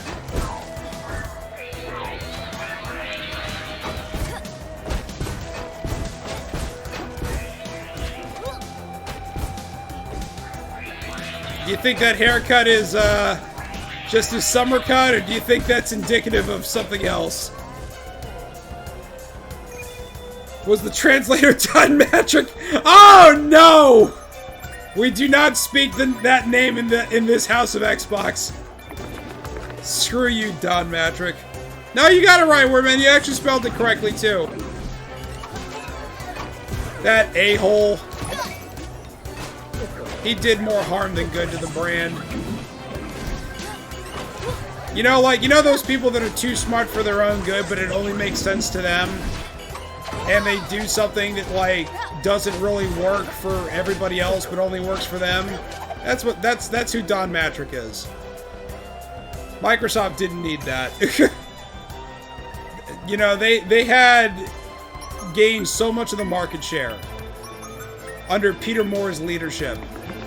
If Phil Spencer went straight to charge after Peter Moore left, things would have been extremely different. That's the way it should have been.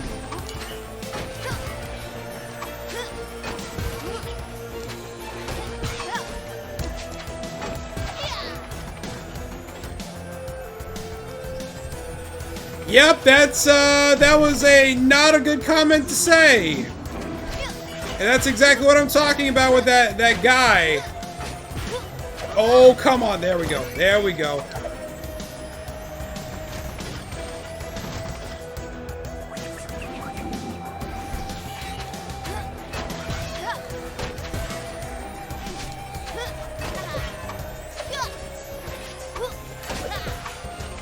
Wave 4, baby! Disco Inferno!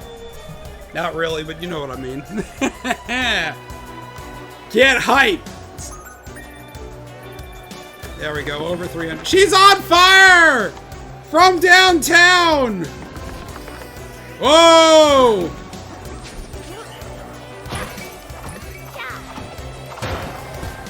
Get out of here. Where, oh, I was gonna say, like, where's the last dude? What? Oh, no! So I inadvertently, I think, hold on, I need to test something for science. Oh my god. You can actually block the bullets with your tail. Pretty sure the only I can't think, but holy hell, Mrs. Viggles Applewood smoked barbecue chips are good. Wow, that actually sounds really good. Canada gets all the cool snack foods. So Rusev has gone from WWE Championship main eventer to kickoff show. What the F? That is not okay. Come on. Happy Rusev Day.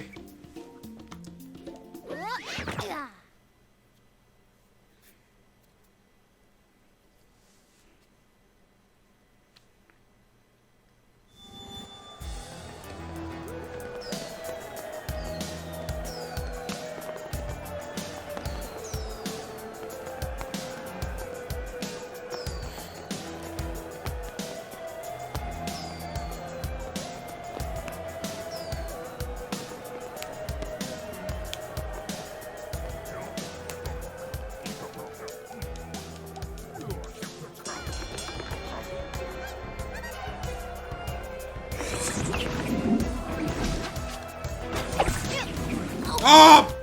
Bad jump. That was all me. That was all me. I still have the Almar Nebo and hits us about... Joe, I've got stuff I need to send to you too. I think I got like a Jigglypuff and something else. We need to get our get our America-Canada line running again before Trump ruins everything. Which, by the way, primaries are right around the corner. Make sure you go out and vote.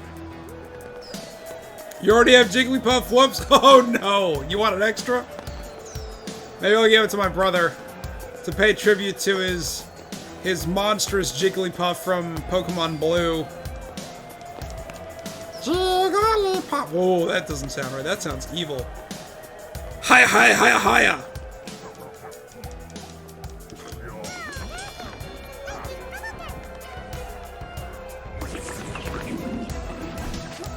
The title can only change hands by pinfall or submission.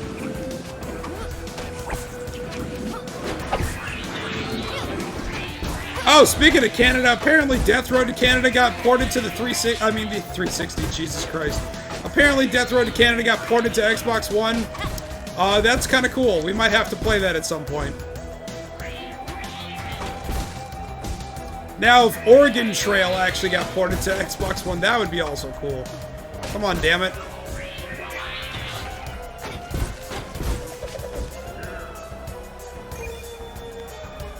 Is that Meatwater's Jigglypuff? Jigglypuff. Oh, those two voices don't like each other. Jigglypuff. Meatwad. I don't know.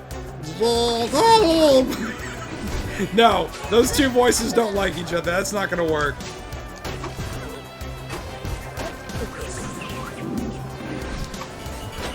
Maybe I should just do that. Just make like an animated GIF of Meatwad in the lower left-hand corner of the screen, rigged to animate its mouth whenever I talk, and I'll just talk like Meatwad for 3 hours. I don't even know if I can really do that. That sounds dangerous.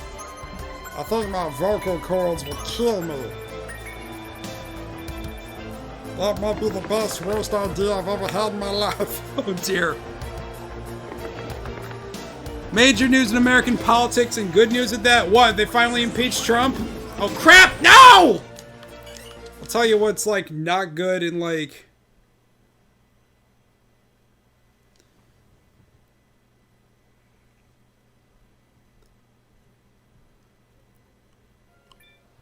Yeah, Oregon Trail. It's basically like Oregon Trail, but like it's a zombie apocalypse.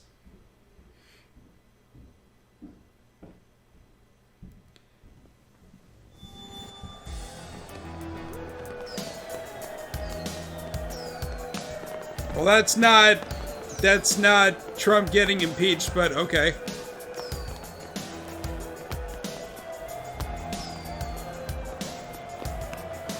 They cleaned the stains under the Oval Office desk. Oh, God. I really miss President Obama. Hello. Hey! When'd you get here? Just now? Just now? You want to lean in and say hi? Yeah. Or do you want to have a sit? Hey. Hey, let me scoot over a little bit. I should be doing homework, but I'm not going to. Well, that's fine. Am I kind of floating because of my green shirt? You're kind of floating because of your green fading in shirt. and out. Yeah, you are. You're fading in and out of existence. So this is Super Lucky's Tale. It's adorable and it plays really well. Microsoft is like, we need something for the kids, and then man babies like me, so. And it has a pretty decent difficulty curve, and this is like really late game. This is like super effing hard, and I'm like, yo, sign me up for that. So this is Wriggler Mania, which is, you know, I'm just calling it WrestleMania just for the heck of it. Basically, it's just like a huge wave of baddies. And then you get a medal at the end. Are you of always it. in a wrestling ring? No, just this place. It just happens to be wrestling themed because you got Randy Savage back there. Yeah. So that's been like the big hype thing. It's like, Lucky's going to WrestleMania! Everybody says hello. Hi. The only thing that could get better is if it actually like used like wrestling moves. Just imagine Lucky doing a suplex and DDTing these caterpillars on the concrete outside of the ring. What are the hearts? Oh, the hearts give you like health points, but the trick is that like I've already beaten the stage, but there's an achievement for actually beating it without taking any damage. And I can pretty consistently get to like round 3 without a problem. But like round 3 is when it gets like super crazy, and then there's round 4. Then it gets like... How many rounds are there? 4. And it's like stupid hard. Because now they're adding floor hazards. Which is like, oh, that's just... And then, oh, by the way, lasers. Ah!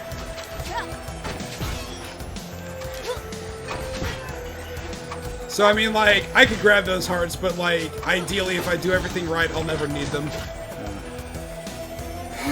So this is the last one. Second, there's 3 waves per round.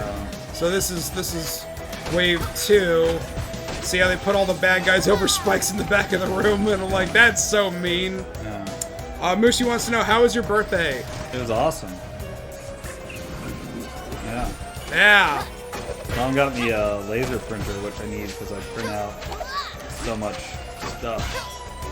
Like, oh, it's 10 cents a page.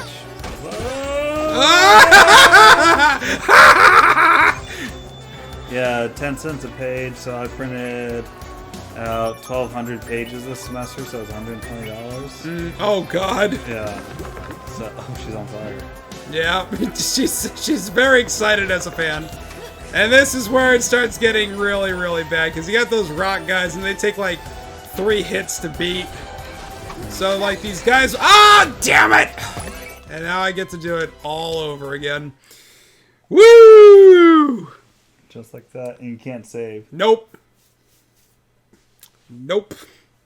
Because, like, there's this other game that I actually got it for my birthday last year. Remember the little, the game that came in the box that had the little figurine of the girl in the raincoat? Yeah. Yeah, Little Nightmares.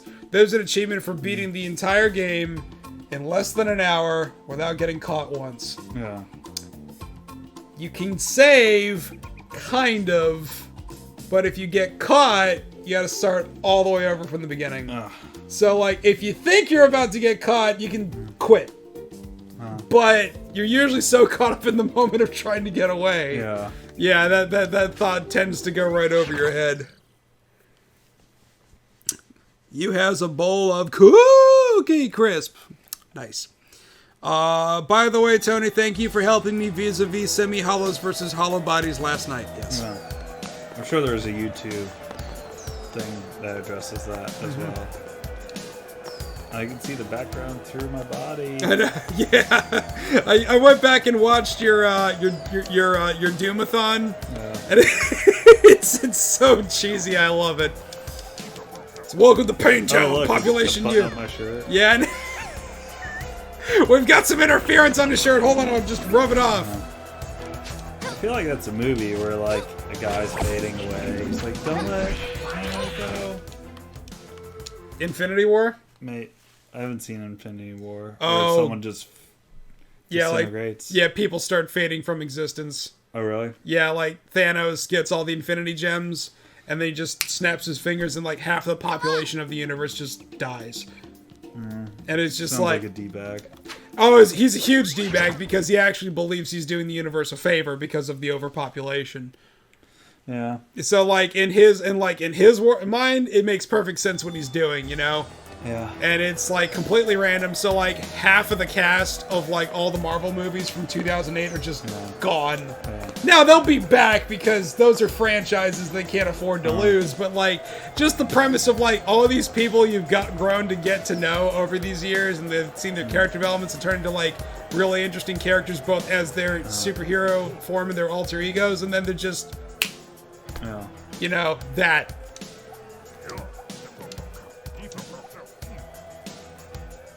Infinity War, or the first film to ever make you cry. Oh.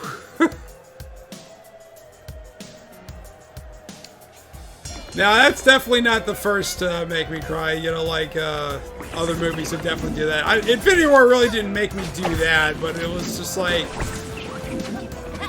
So much is going on so fast, and then when that... cripes. But when all that stuff starts happening and people start fading out, you're like...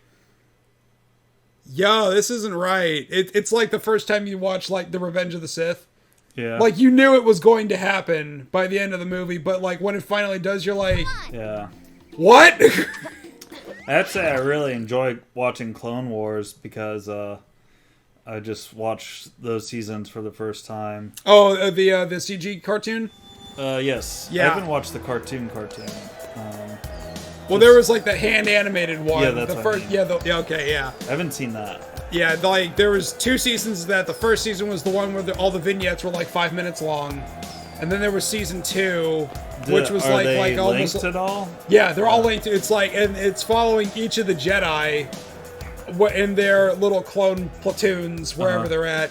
One of my favorite ones, Kenobi's was great, but one of my favorite ones is Mace Windu's. Because, like, he has, like, a whole, like, battalion that he's going up against. Yeah. But, like, he gets separated from his lightsaber at some point. Yeah. And he literally starts, like, using the Force like a battering ram around his fist. So he's just beating the ass out of battle droids with his hands. And it's, like, really cool. And then he jumps up on this hill to save this child. And the child's like, water? And he's like, yeah. And then he just jumps back down the hill and just gets his lightsaber, and it's really cool. Well, I like the Clone Wars because it gives such a extensive development to Obi-Wan and Anakin. Oh, so yeah. It makes Anakin's fall from grace even that more impactful. Yeah, it's everything that I wanted the prequel movies to actually do. Yeah. And didn't really do. But they actually like here's the thing, if you never saw those, it's so abrupt.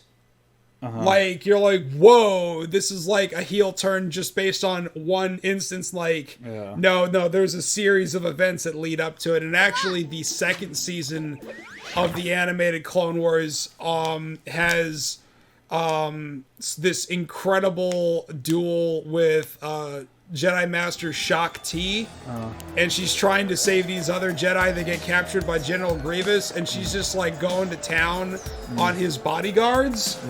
And it's just like, it is a heart-thumping, bone-chilling chase fight. And because like she's completely overwhelmed and she's barely keeping it together, but then like Mace Windu shows up right at the end, and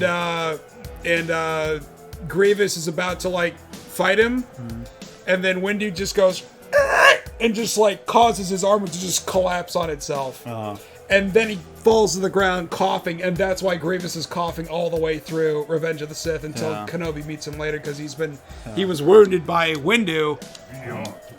before getting off planet. So, like, you know, everybody that didn't see that before seeing Revenge of the Sith, you're like, why the F is he coughing all the time? Yeah.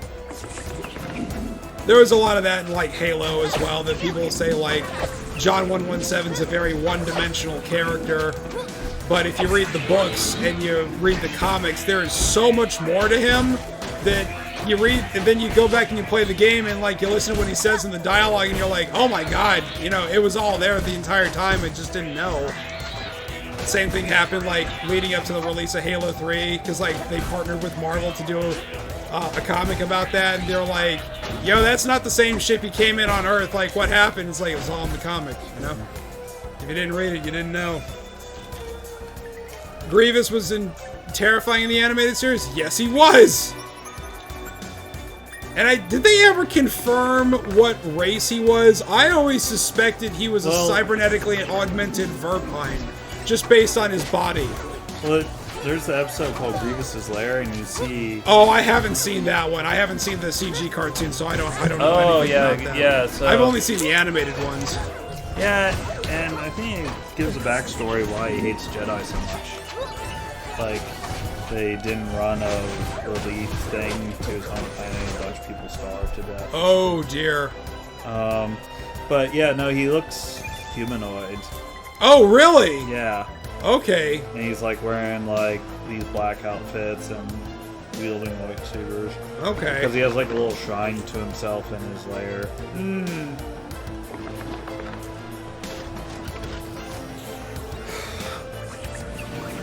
I mean, I remember like liking E.T. as a kid, but like I saw it recently and I'm like, nah, man, why did I think this movie was cool? Oh, really? Yeah, it just doesn't resonate with me. Like, and it's not because like the special effects haven't aged well. I can get past that. It's just like, it's frustrating to watch for me. Why's that? Like, it's all like the game of like keep the secret from mom, don't let, find out about that.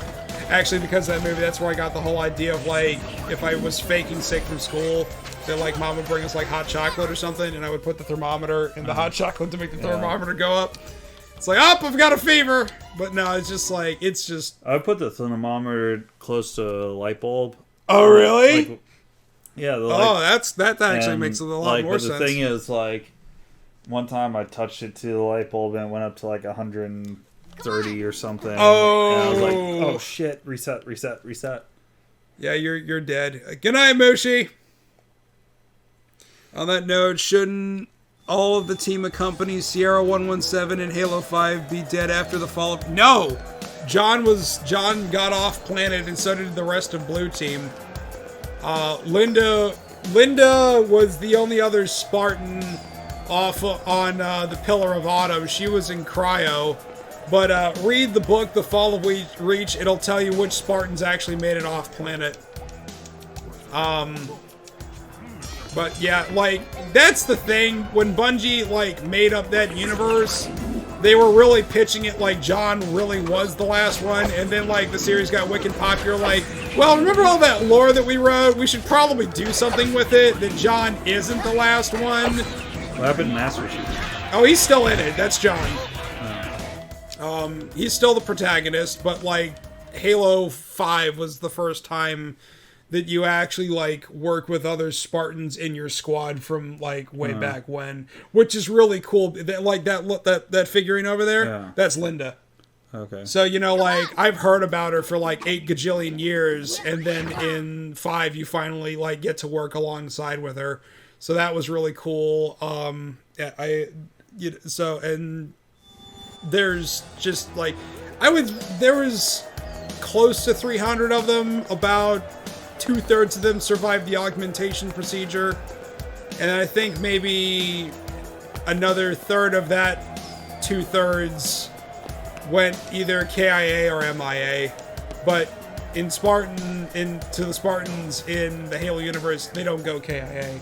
They're always MIA, because it'd be very demoralizing to have the face of your operation be killed in combat.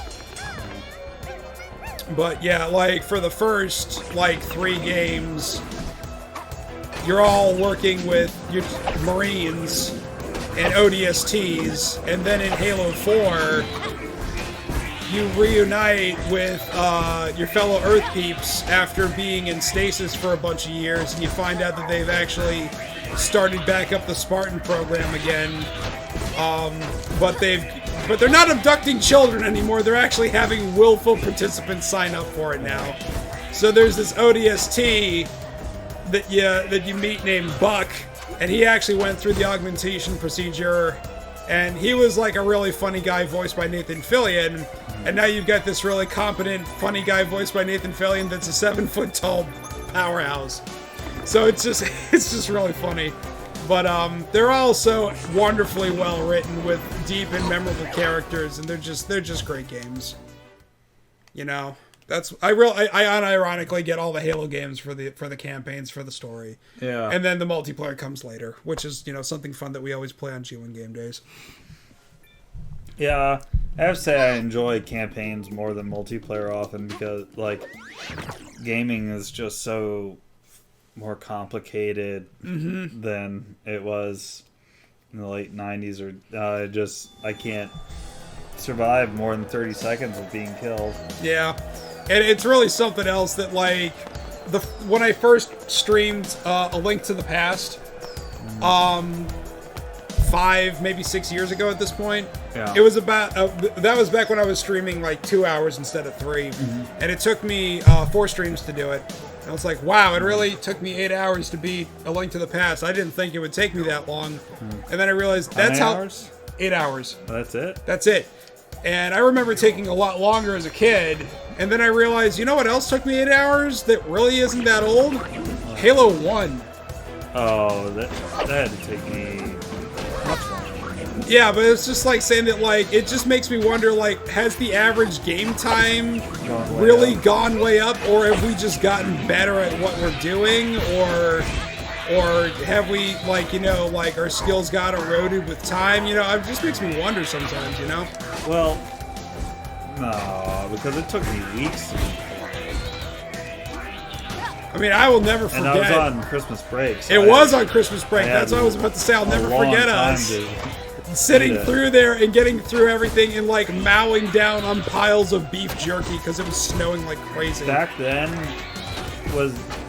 could you do multiplayer on the campaign? You could do co-op on the campaign, yes.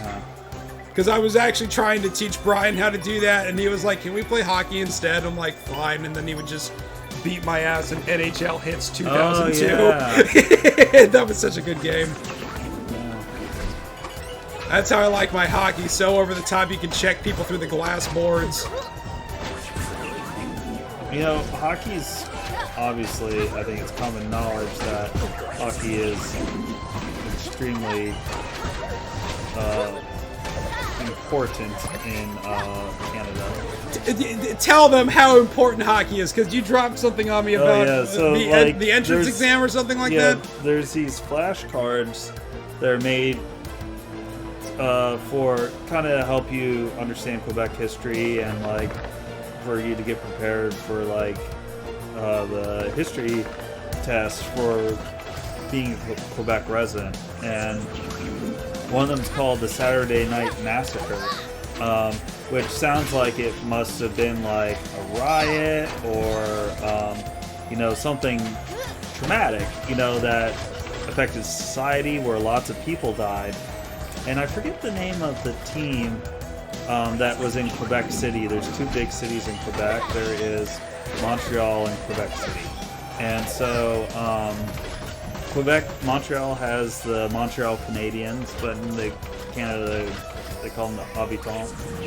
And then Quebec's team is now in Colorado, the Colorado Avalanche. Oh, that's awkward. Yeah, but that team was originally in Quebec City, so Quebec had 2 hockey teams.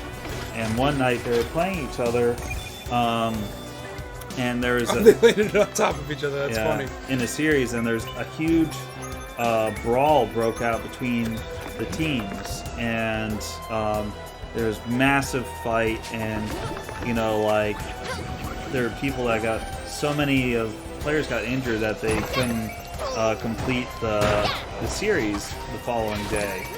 And so this is you know, the flashcards they compare is like this is a tragedy because, you know, it wasn't Frenchmen fighting Englishmen, it was Frenchmen fighting Frenchmen, kind of like brother against brother, like what they talk about in the American Civil War. And like how this, and that's why it's called the Saturday Night Massacre, because you know, brother against brother were, you know, fighting each other. Oh no, that was the last one! In this hockey Damn it, game. damn it! Yeah. It's pretty, and you know, this idea, the Saturday Night Massacre, is so important to French Quebec history that it's on a flashcard for you to learn as part of integrating into Quebec culture. Yep, isn't that crazy? I thought that was the coolest thing ever. Correct me if I'm wrong, but Halo Combat Evolved was supposed to be an RTS on the PC? No, it was supposed to be an RTS on the Mac, and then it got changed to a third-person shooter at Macworld 99, and then they changed it from a third-person shooter to a first-person shooter because they couldn't get the camera to work properly indoors with the narrow hallways they were trying to make. Now try it again with 60% less suck. Okay. Stop suck. I was trying real hard. Settle down.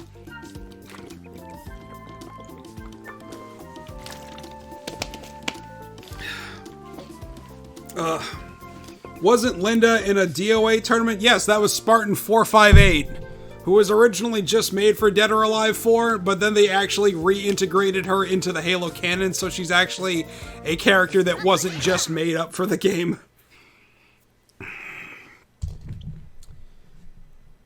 Pull the Ferris Bueller, did I? What? How did I pull a Ferris Bueller? Oh, I'm sorry, you're right. Nicole was Spartan 458, yeah. Linda. I remember ODST strictly from the live action trailer. Yeah, that live action trailer was pretty great. There was also, I think it was like Halo Nightfall, which was like a live action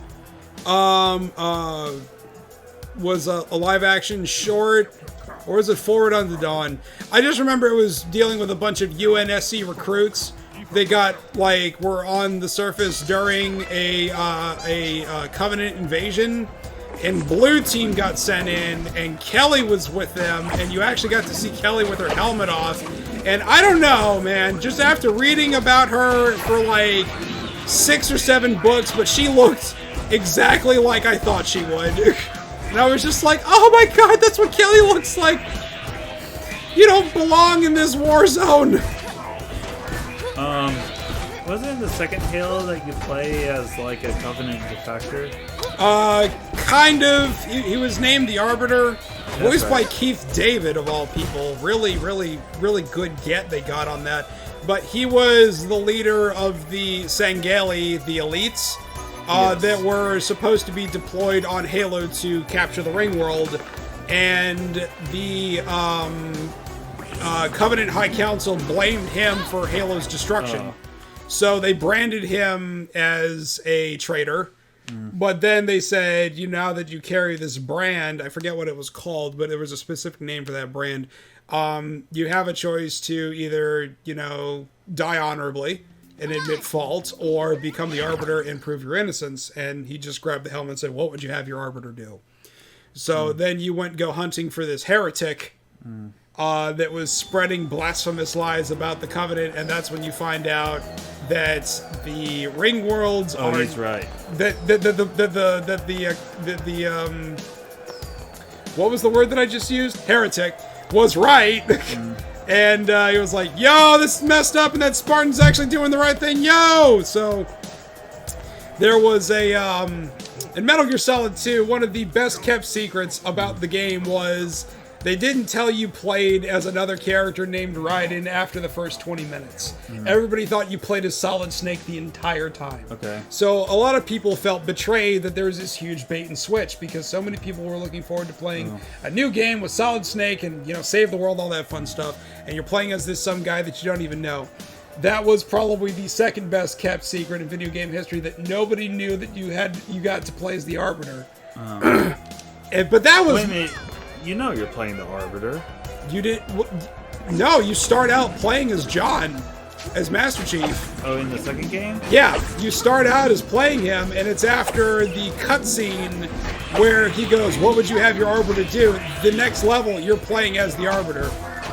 And that's where it was like... Oh, but that reason why you're playing him isn't revealed till later? The reason why you're playing at him is revealed immediately after the mission you start playing, and when you find out that, like, yo, this is, you know, the prophecy is a lie. You know, the elders are full of ass. And what were the elders saying? They were saying that the grand journey of activating the Halo rings will take you all to paradise, when in actuality it just kills all sentient life in the universe to prevent the flood from having a food source. And but the elders so thoroughly believe this journey, even though their race knew forever ago that, you know, they're thinking they're transcending the plane, like, you know, going to heaven, you know, like that. It's like, nope, that's not what happens. Y'all die, and then the flood die because there's no food. So, the flood versus the Borg. I'm sorry, the prophets. I'm sorry. It's been a while. I actually need to go back and actually replay Halo 5 on Legendary, so that would be fun. Because we actually did a Halo series leading up to the release of Halo 5. Me and Claveman fired up the Master Chief Collection and played the whole franchise on Legendary difficulty. With the exception of Halo 2, we played that on Heroic, and the reason being is, in that co-op... Is that the one with the Arbiter? Yes. And the reason for why we didn't play that in Legendary is because if anybody dies, you go back to the beginning of the level. The level? Yeah, not the last checkpoint, the beginning of the level. And we were like, yo, I don't think we're going to get this done before November or such and such. Yeah. And then in Halo 3, in co-op in that, one person plays as the Master Chief, and the other person plays as the Arbiter, and then the other two players get to play as the Arbiter's bodyguards. So it's like they found a way to canonically work 4-player co-op into the mix. And it was just like, that's actually kind of cool. And I mean, so the Arbiter and the Spartan work together? Yep. And that's like, and John doesn't know because he never actually meets him face to face until Halo 3. So when they, like, when the Marines go to extract him after he does a re-entry to Earth, like, he's like, he crashes, so his armor's on lockdown, so he's like this. And they're trying to, like, wake him up, right? So his armor can, like, loosen up and he can actually stand up. And the instant he does, and he looks around and he's doing his targeting software, just, like, making sure everything's oriented, the Arbiter decloaks and comes out of the bushes like the Predator. Yeah. And he just goes for, like, a flat-out run, just grabs a pistol off a Marine, just, like, holds it right to his neck. And Sergeant Johnson's like, he's with us now. And he's like, are you serious? Like, this guy tried to kill me, like, 3 times. Yeah.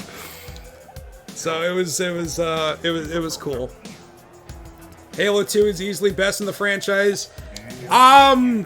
What's the one where you're on Earth? That's Halo 2. You're on Earth for like the first couple of levels, and then you go to Delta Halo, and that's one of my favorite memories from Generation 6. Is working the midnight release for Halo 2 and wanting to play it before I go to bed because I'm off the next day and that's all I'm going to play. I'll say, like, I'll just play till the end of the first level. What I didn't know is, and normally, like, the end of a level is triggered by a loading screen, right? Most games, that's what they do. What I didn't know, because this was never covered in any of the print reviews I had read up to that point, there were no loading screens. It was all simultaneous streaming the entire game. So I didn't know. I was like, man, these levels are really long, not knowing that every time there was a cutscene, that was the end of the level. So I'm on, like, Delta Halo, and, like, you're dropping in with the ODSTs, and Covenant ships are coming all over the place, and I'm like, man, I'm thirsty. I go to the fridge to get another cherry Coke, because that's all I was drinking back then. And I hear a robin chirp, and I look outside, and the sun's coming up, and I'm like, are you effing kidding me? It's 6:30 in the morning. Yeah, I literally played all night. Why did they eventually decide against making Cortana British? Because Dr. Halsey is not British. Cortana was based on Dr. Halsey, so it didn't make sense to have an AI based off somebody who's not British be British, I guess. I mean, there are other, like, British AIs, but Cortana's just not one of them. Actually, I don't even remember what part of Earth Dr. Halsey is from. I'd have to assume, just based on her accent, she's probably from North America, but I couldn't tell you where. Or maybe she's from, like, you know, Mars or Moon. I don't know. Maybe she's like Jim Kirk and she's from Iowa. That always makes me laugh. It's like, where's Jim Kirk born? Iowa. Really? Yeah, really. Iowa. Mm-hmm. I still have to agree the game theory on John's armor. What about John's armor? In which version? The Mark 6?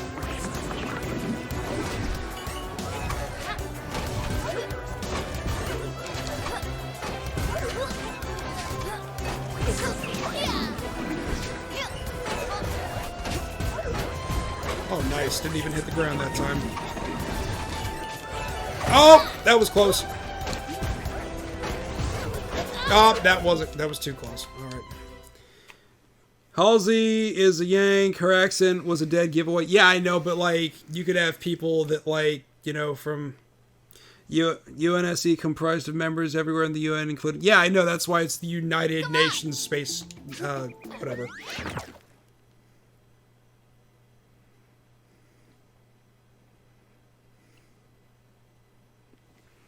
I mean, like, Halo 2 is really good, but I think the only thing that was holding it back was its ending.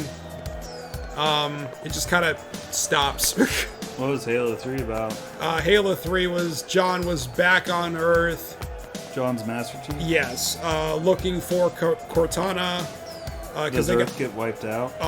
Very close to it on 2 separate occasions, because... Now the Covenant know where it is. Well, the Covenant know where they are, and that's where the beginning of Halo 2 is, that they show up on Earth and they get through the defense perimeter. Because they literally show up with everything, leaving the homeworld completely undefended. So they show up on Earth, but the Flood from Halo 2... From Halo 1? No, Halo 2. Because, like, the Flood from Halo 1, they're destroyed. But they're not the only ones. Like, all the other Ringworld installations, they also had Flood that were being contained, that the Forerunners, the people who built the rings, were trying to get rid of. So the Flood is not engineered by them as well? Yes, it was. And then the Halo's reaction to... Well, they couldn't control them because it was anything that they could get a hold of would cause them to turn. And they were like, well, we don't have an effective way to killing them, so let's just kill everything that's their food source. You know, that was as smart as those guys were, that was their best idea for keeping them under control. Yeah. Good stuff. So, why'd they make the Flood in the first place? They were trying to make a super weapon. And they felt biological was the best way to do it. Kind of like, kind of like what the original premise that the Xenomorph aliens were from the Aliens franchise. They were supposed to be, like, dropped from orbit by, like, a bomber-like craft. They hatch on the planet, and then they kill the inhabitants. Have you seen the prequels now? Prometheus? Yeah. I haven't, but I want to. Oh, it kind of explains that. I like the first Prometheus. The second one was a little bit of a letdown. No surprise. So the Flood from Halo 2 get onto a Covenant ship and take it over. And since they took over the ship, and that ship was orbiting Earth, they know where Earth is now, so they drop in and they crash land on Earth.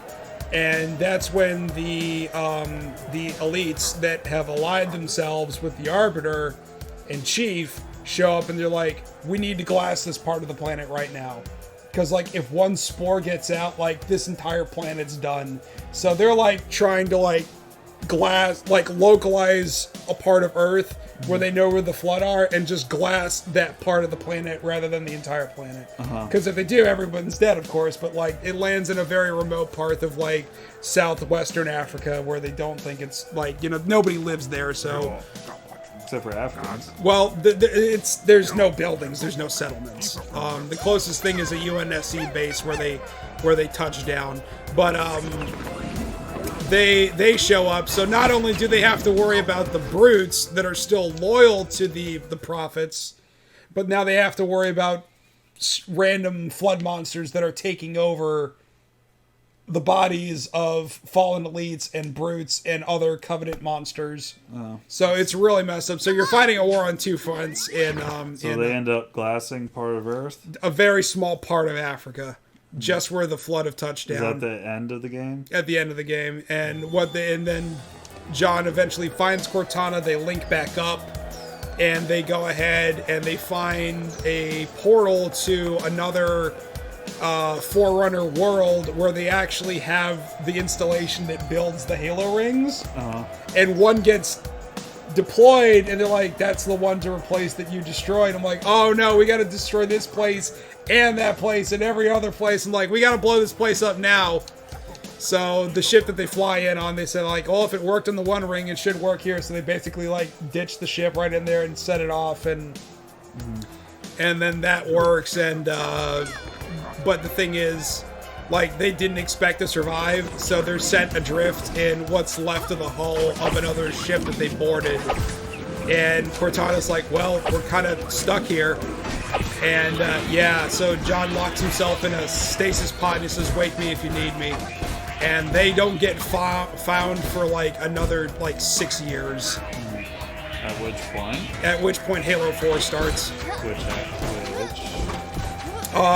You land on a Forerunner world, and you come across the technology that the Forerunners built, and they're like a mechanical race of kinds. They kind of like have like floaty joints, but they're really cool, and they have these thermal powered weapons that shoot like plasma. And it's very, very cool stuff.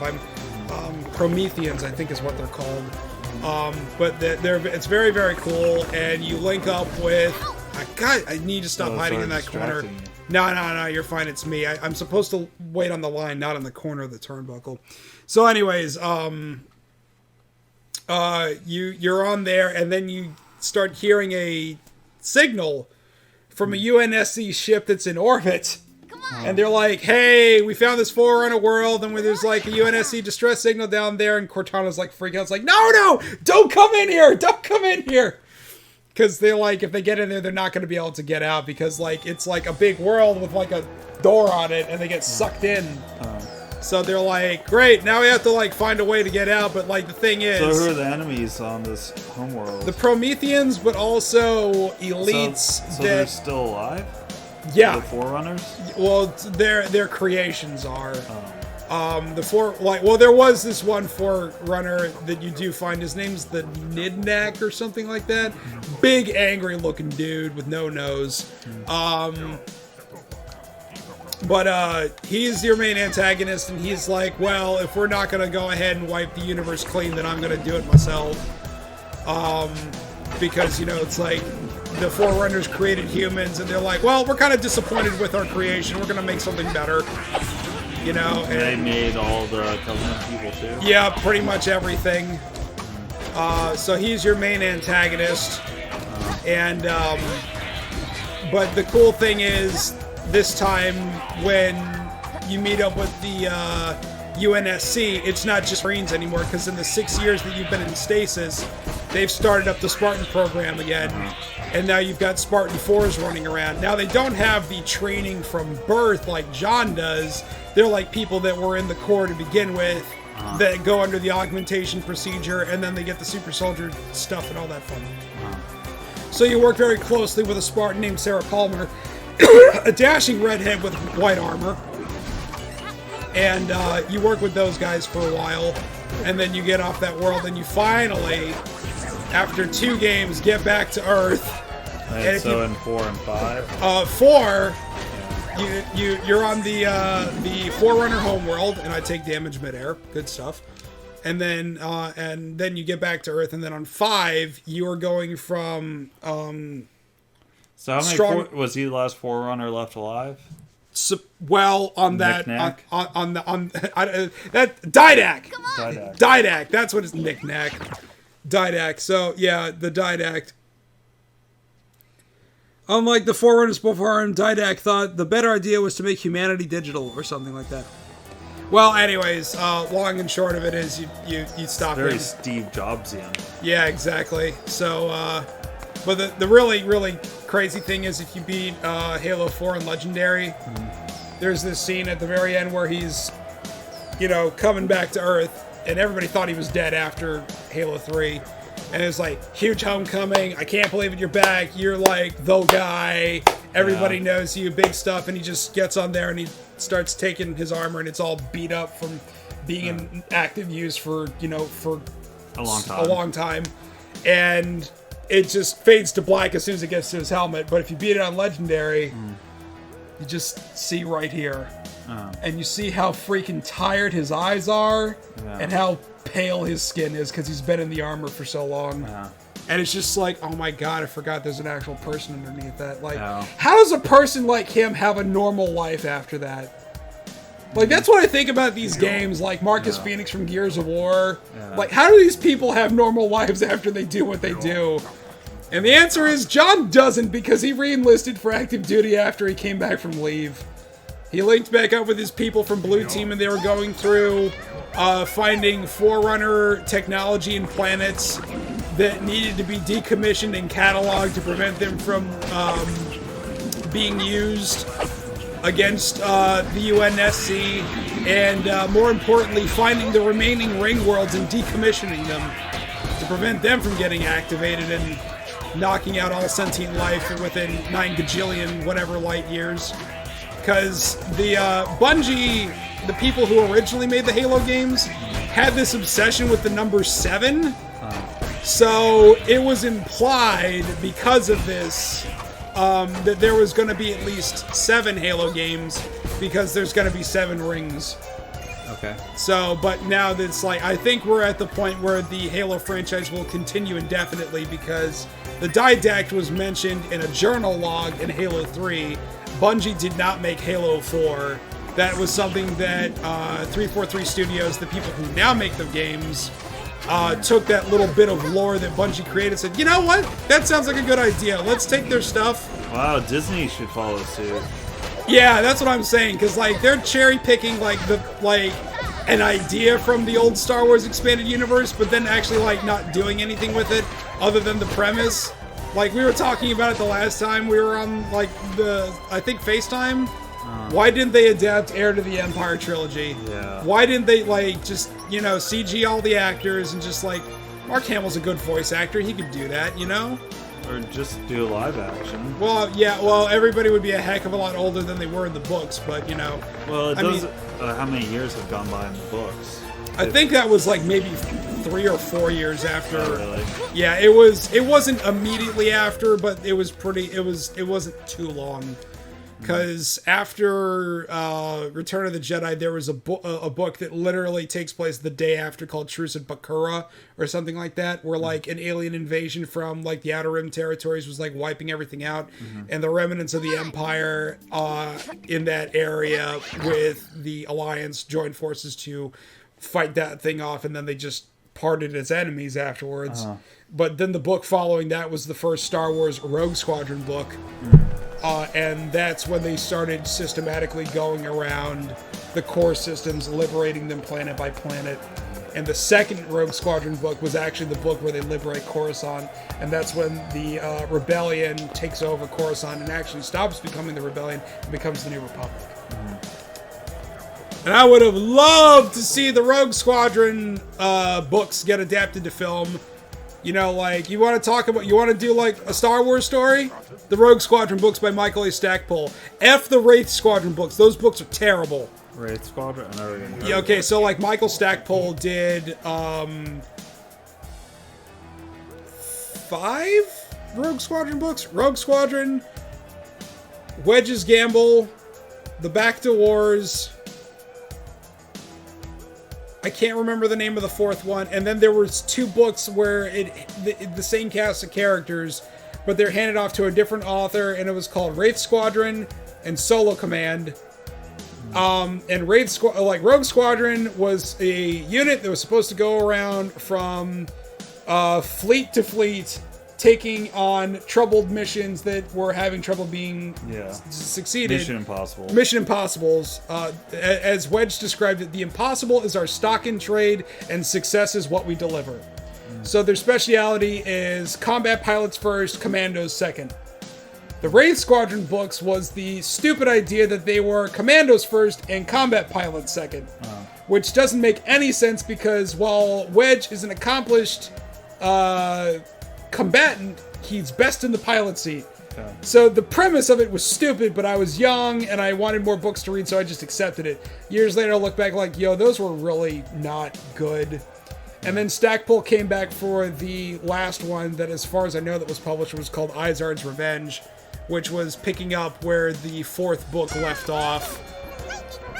You ever heard Splinter of the Mind? Yes, I've read Splinter of the Mind. Yeah, is it any good? Yes. Is it considered canon? It is, and Splinter of the Mind's Eye was actually written to be a low budget sequel to A New Hope if A New Hope wasn't a success. Which is why there's a lot of stuff that's going on in there that you're like, well, why does Darth Vader know who Luke Skywalker is? Why is he looking for him? Why is it mentioned in the opening crawl of Empire Strikes Back? How does he know about this stuff? Well, that's because it was all revealed in A Splinter in the Mind's Eye. Because it was Vader's spies who told them, this is the guy that blew up the Death Star. He's from Tatooine, and he knows how to fly ships, and he's with the Rebel Alliance. So that's like, so they've had assassins going after him and all that fun stuff. And there was actually that standoff. No disintegration. Right, exactly. And that's why that big standoff with Vader and Obi-Wan shows up to distract him and he cleaves his arm off. And all that fun stuff. That's why Obi-Wan says in Empire, if you face Vader, you will do so alone. I cannot interfere. That was a callback to that. Wait a minute, say that again. Okay, so there's at the height of Splinter of the Mind's Eye, Luke and Vader encounter each other, and Leia's like, I'm gonna get you, and she tries to shoot him, and Vader just slams her against the wall, knocks her unconscious. And Luke's like, turns on his lightsaber, he's like, all right, I got this. And Vader's like, no, you don't. Like, you have no idea what you're dealing with here. You think you just come at me, and he toys with him, like the beginning of the duel in the carbon chamber. And he's just messing with him, you know, just like show him that like he's completely outclassed and everything. And then like Luke's like, I'm screwed. I'm really, really screwed. And then like Obi-Wan's like, just chill, I got this. And he appears before Vader's like, I told you if you struck me down, I'd be more powerful, whatever. And then Vader's like, what the F is going on? You know, like seeing a Force ghost for the first time. And then Luke just goes, yeah, and just cuts off his right arm. And Vader's like, what the F, man? So he goes over and pries his lightsaber out of his hand and says like, all right, round 2. I ain't messing with you this time. And then about that time that happens, the ceiling of the cave that they're fighting in collapses, and Luke grabs this big gem that was supposed to be used to, which was the whole reason they were looking for something. It was a very, very, very 70s thing to do. Like, this power gem will be the answer to the rebellion, you know? Yeah. That's probably the only cheese factor of that whole thing. But despite, like... Yeah, it's like very oil embargo, 1970s. Yeah, exactly. So, you know, it was good, and it was actually adapted to a comic by Dark Horse. That's how I read it. Okay. And there's also another book that takes place in between... Wait a minute, so back up. The arm that Luke cuts off? Yes. So he actually cuts Vader's right arm twice. Oh, and he lost that arm in the Revenge of the Sith. Right, yeah, Vader's a quadriplegic. Oh, I thought he had one biological arm. No, he lost his right arm. Technically, no, because he's trying to pull himself by one hand from the lava. Right, and that was already his mechanical arm. He already had a mechanical arm? Yeah, because he lost his right arm in the duel with Count Dooku in Attack of the Clones. Which, considering how old Christopher Lee was at the time, that duel was freaking awesome. Like, I know they CG'd, like, some of his fight with Yoda, but, like, the fact that he was, like... I think he was, like, 87 at the time or something, and he's, like, dancing around with freaking Ewan McGregor and Hayden Christensen, who are, like, 40, 50 years younger than him. It's just like, dude, this guy was in the British Special Air Service when he was, like, 19, and he was a spy in World War II. Like, Christopher Lee's done freaking everything. Yeah, it's like, look him up. Like, outside of being an incredible actor and like an incredible villain, like the stuff that he did in World War II is just incredible. Talk about for king and country. And then his prolific career with Hammer films, my goodness. He was Dracula, he was the Frankenstein monster, he was Scaramanga and James Bond, Willy Wonka's dad. In the Charlie and the Chocolate Factory remake. It was pretty great. It was also really funny because, like, the dentist robe he was wearing was almost like a white version of the black robe that Count Dooku was wearing in Attack of the Clones. I thought that was deliberate, but apparently that's what the dentist garb was in the day. I was like, oh, that's weird. Oh, god damn it. I don't think this is happening tonight, but whatever. Christopher Lee was not James Bond. He was Scaramanga, the man with the golden gun, in the movie called The Man with the Golden Gun. Wait a minute, really? Yeah, that was Christopher Lee. I thought that guy kind of looked like Dr. Evil. No. You're thinking of Blofeld from You Only Live Twice. Okay. I think that was it. I know it was. Mini-Me died. Who? Blofeld? No, Mini-Me from... Oh, Vern Troyer? Yeah, he's no longer with us. That's too bad. It really is too bad because I like to remind people of this every once in a while. That one of my favorite things that Bruce Campbell ever did was the TV show Jack of All Trades. Oh, I never saw it. Oh god, he was a secret agent that was sent over by Thomas Jefferson to keep an eye on Napoleon. Guess who played Napoleon? Oh, him? Vern Troyer! It was so good.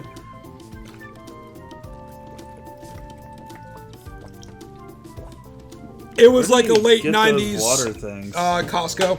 How many of those do you drink? 1 to 2 a day, depending on how thirsty I get.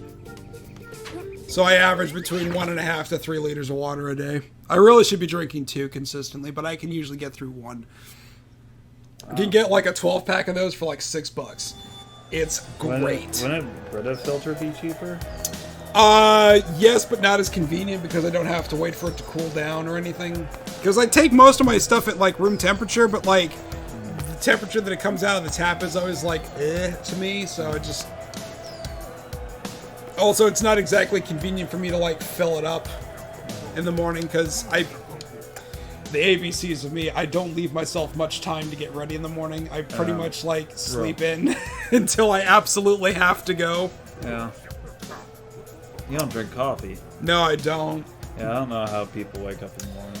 I remember asking you about that. It's like, you know, there's a pretty big stigma behind energy drinks. You know, how do you function in the morning without coffee? And you're in the middle of making a pot and you said, I don't. And I'm like, well, what do you suggest you do? Drink coffee? And I'm like, well, damn it. So what I've been doing since December of... You just don't like the taste, right? I don't like... I've tried. I even... the last time you were over...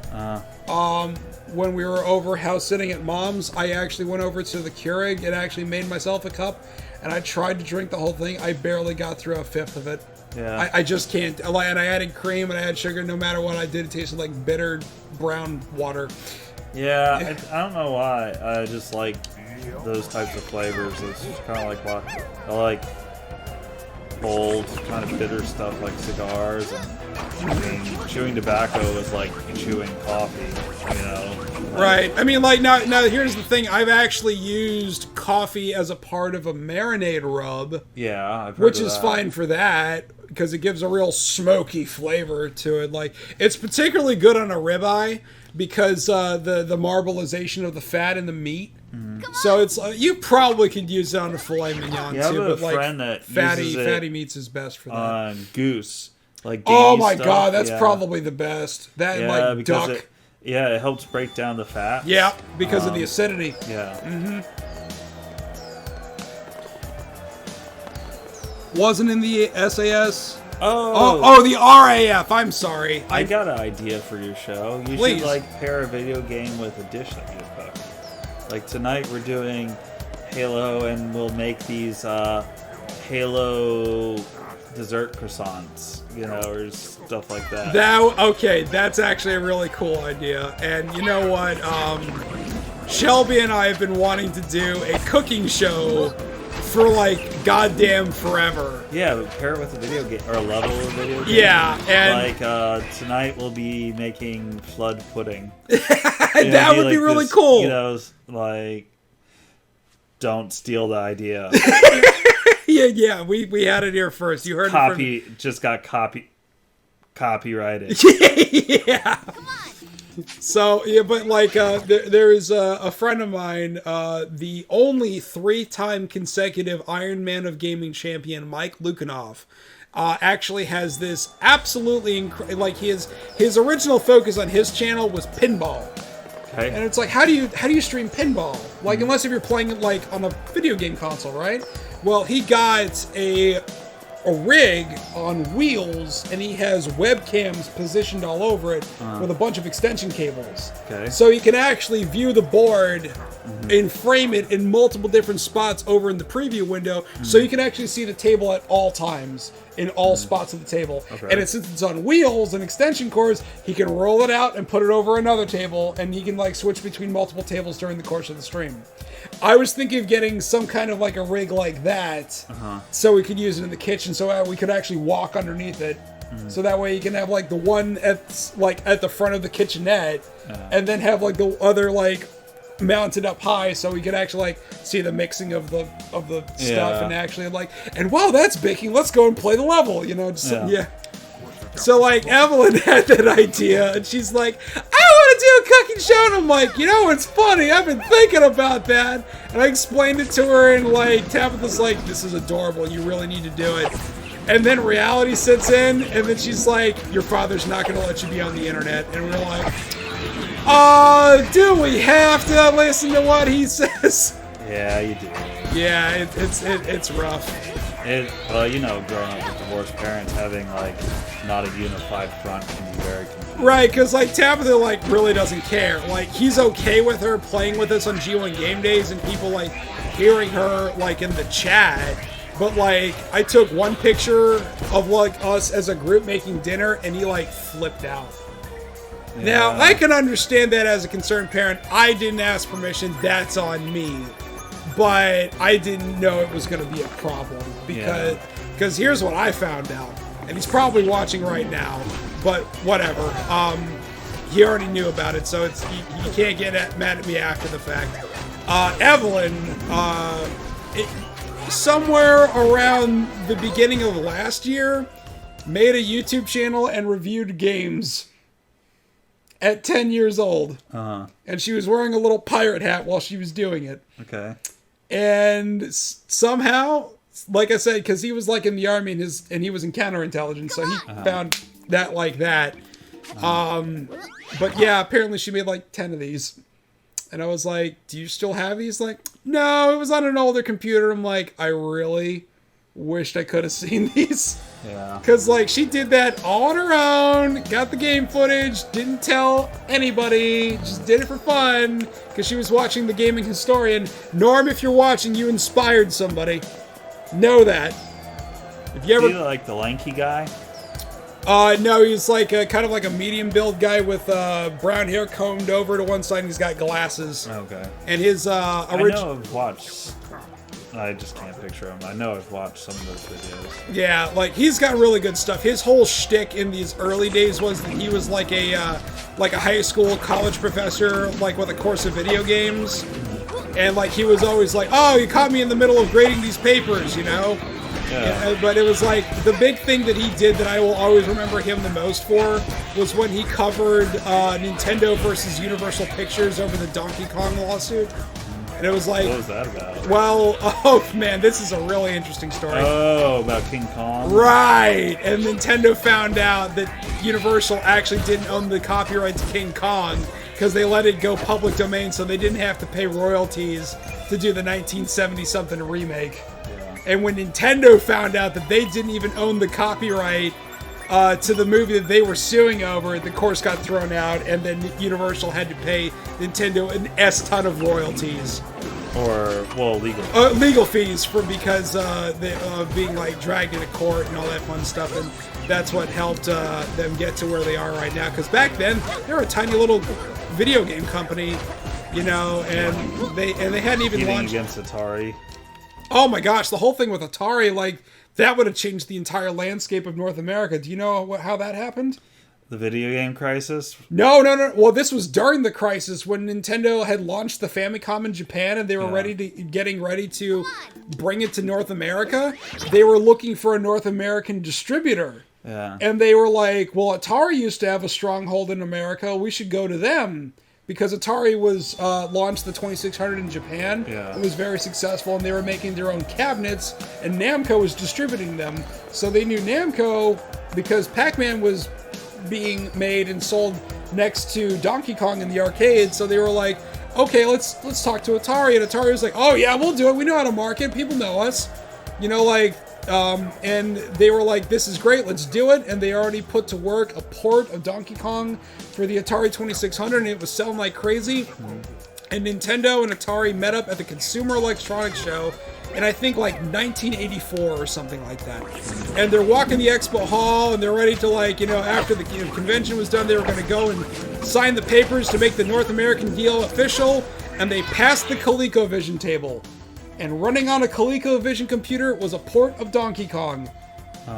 And they were like, what the F is this? I thought we were partners. And like, yeah, but we were like, you know, what's going to stop us from releasing it on all platforms since we don't have a platform of our own yet? And they're like, no deal.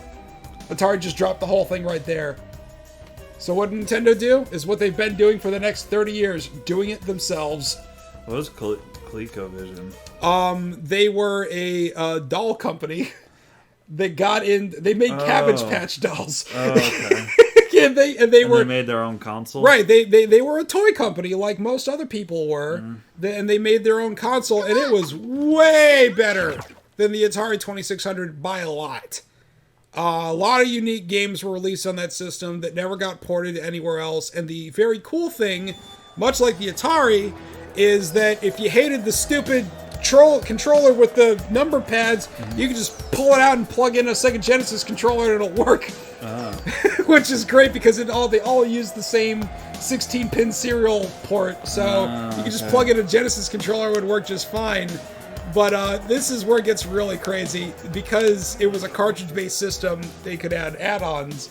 And there were like add-ons for like steering wheels and light guns and stuff, but my favorite one, and this is like why if I was ever going to get into the Atari 2600, I'm not going to buy an Atari 2600 or an Atari 7800, I'm going to buy a ColecoVision, because there's an expansion module that lets you play Atari's 2600 games on it. Because the Atari was built with off-the-shelf parts from Radio Shack, Atari never patented its design, so ColecoVision reverse engineered it and made an expansion module that lets you play their competitors' games on their system. Wow. That's crazy. Yeah. Yeah, and like Atari tried to sue them, like and they got thrown Wild West back then. It was. There were no rules. Nobody made it up, and that's part of the reason why the crash happened, because there was no quality control. Yeah, no one can tell the difference between things. Yep. There was like, you know, it's like, oh, it's like you and I when we were growing up. We thought everything was a Nintendo game, and we didn't know that Square Enix was different from Capcom. They were just names, you know. Yeah. So that was just like crazy. Oh, Tom and Tony played Nightmare on Elm Street. Oh my God. You gonna be in town in October? No. Because Nightmare on Elm Street actually goes up to 4 players. Really? Yes. And it's a side-scrolling platformer, and it's by Rare. Oh. Yeah! Donkey Kong Country made Nightmare on Elm Street. I brought my copy of that to MagFest because the composer David Wise was there, and everybody was showing up with their Donkey Kong Country stuff, because that's what he's best known for, is composing the soundtrack for that in his spare time. And I know he did the soundtrack for Nightmare on Elm Street. So I brought him my copy of Battletoads, which I know he composed as well, because like I was like nobody, like a couple of people brought Battletoads, but then I brought that too, because you're only allowed 2 pieces of things to get signed. And he was like, oh my God, how did you remember this? And I'm like, the internet's a wonderful place. And he was like going off all these things, like when they heard that LJN wanted them to make a game based on Nightmare on Elm Street. It's like, how are we supposed to make a game about a slasher film into a platformer for kids to buy? And it was just like, the game's pretty good, actually. It's got some little wonky collision detection in some spots, but it's not unplayable. It's actually alright. But the soundtrack, from when the Nerd reviewed it way back in 2006, that's what made me want to play, because the music was awesome. I was like, wow, if this track sounds like this, what does that track sound like, you know? And there's this music that plays when you go in the attic of the houses. It sounds like it's straight up from a Castlevania game. It's brilliant. Looks like you can get a ColecoVision console really cheap. Really? Yeah, like originals from $60 to $130. Oh my gosh. And then like there's something called the Coleco Flashback, which is just a. Oh yeah, it's one of those multi-consoles. That like pulls all the. Come on. Yeah. Get back. Oh boy. Yep. There's Mario Brothers is also on Atari. The Video Game Crisis by EA. Yeah, that's what's gonna happen. Yes, we're talking about Norman in the most positive ways, Vito. Hey, by the way, guys, it's Vito's birthday tomorrow, so you better send him like a 6-pack and holla.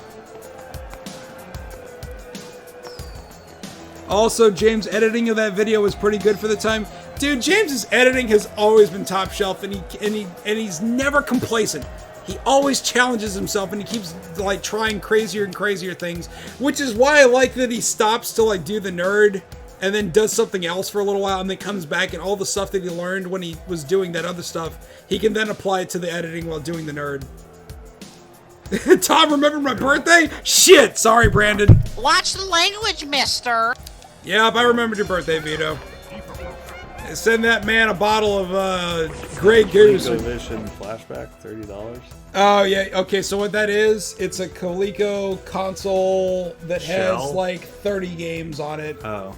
Now here's the rub about Coleco is they really didn't make any games themselves. Like Atari made almost all of Atari cartridge into it. Right, but like here's like Coleco had Coleco games, but they didn't really make their own games.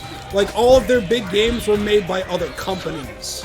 So that was like the tough part about even making that, is actually getting in touch with all those old partners saying, hey, do you still have the ISO, the ROM for that game you released on our console from like 35 years ago?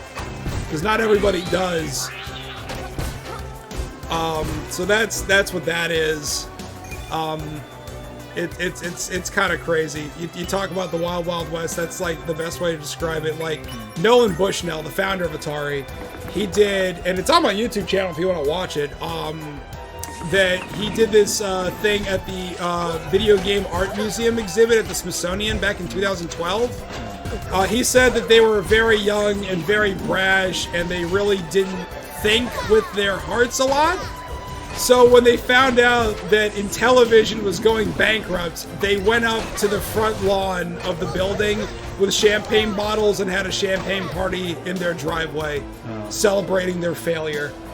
And it was just like, yeah, we were kind of mean. But then again, you know, they were just doing whatever they want, which is why they, like, didn't regulate software licenses. So, like, if you want to make it a game for Atari, you got to go through us. And then David, I can't even remember his name. He's the guy that did A Boy and His Blob. David Cage? No, not David Cage. Anyways, if you look it up on Wikipedia, it's, the guy who did A Boy and His Blob, this is going to drive me crazy. Can you look up on the NES A Boy and His Blob and find out what the director is? Anyways, he and his buddies, he made Pitfall. He and his buddies got up and left Atari and made their own company called Activision, and decided to be the Atari's, maybe that might even been the first in the industry, third-party video game publisher. And they started releasing their games on the Atari, and Atari was like, you can't do that, and they sued them over it, and it was thrown out of court because John Velasco. no, well that's the 2009 remake, which is great. That's like one of my favorite games from the 2015 season. That game made me cry. Holy S. Brilliant Boy game. and his Blob, Trouble on Blobone. Yep, that's the one. Blobolonia. Yep, Blobolonia. Oh, god damn it, I was so close to. David Crane? David Crane, that's it. I thought it was David Cage, and I'm like, no, that's the a-hole from Quantum Dream. Yeah. Remember that show Quantum Leap? Yeah, with Sam and Yeah. I'm gonna try it one more time because I gotta get going to bed. Is the name Frankenstein or Frankenstein? Frankenstein. Frankenstein. Frankenstein. Frankenstein. Frankenstein. Send me a bottle of Jameson, keeping it Irish this year for your 25th. That's a good choice. But yeah, like they all like went to go ahead and made their own games at Activision, and Pitfall was far and away their most successful game. They made a bunch of other games at Activision, but the this is what like opened the floodgates. They did the industry of a favor by opening the door for third-party game development, but then everybody started making games for everything and flooded the market, and there was no quality control, and that's what helped contribute to the crash. Which is why when Nintendo launched the NES in North America, they had very stringent third-party publishing rules to keep the quality control high, so only the best of the best would get released. So if you want, what was that? The Rainbow one? LJN. LJN. Yeah, well the thing is they actually followed the rules and passed the bug testing, so the seal of quality is subjective at best. But the rule for third-party publishing was you could only release 5 games a year, and they had to be a 2-year exclusive. And I can't remember who took this to court and said it was an illegal stranglehold of anti-competition practices, but Nintendo lost this. And this went on. I didn't mean to quit the game all the way out, but that's just as well, because I really should be going to bed anyway. But that went on well into the Super Nintendo era, and so to keep so publishers to get around that, they would like if they were based out in Japan, they would set up North American subsidiaries under a different name to get around this thing. So Konami made a label for North America called Ultra Games. So they would go ahead and release like Gradius and Contra under Konami label, but they would go ahead and release like Metal Gear under the Ultra label. Okay. And that's how a lot of people got around the publishing thing back then. And even Microsoft did the same thing for the Xbox 360. You could only have games digitally released on the platform if they actually had a publisher to publish it. There was no self-publishing until they introduced their indie program, but they were very simplistic, and there was a file size limit. And now on the Xbox One, there is no publishing requirement. You can self-publish in there, and the number of games is ridiculous.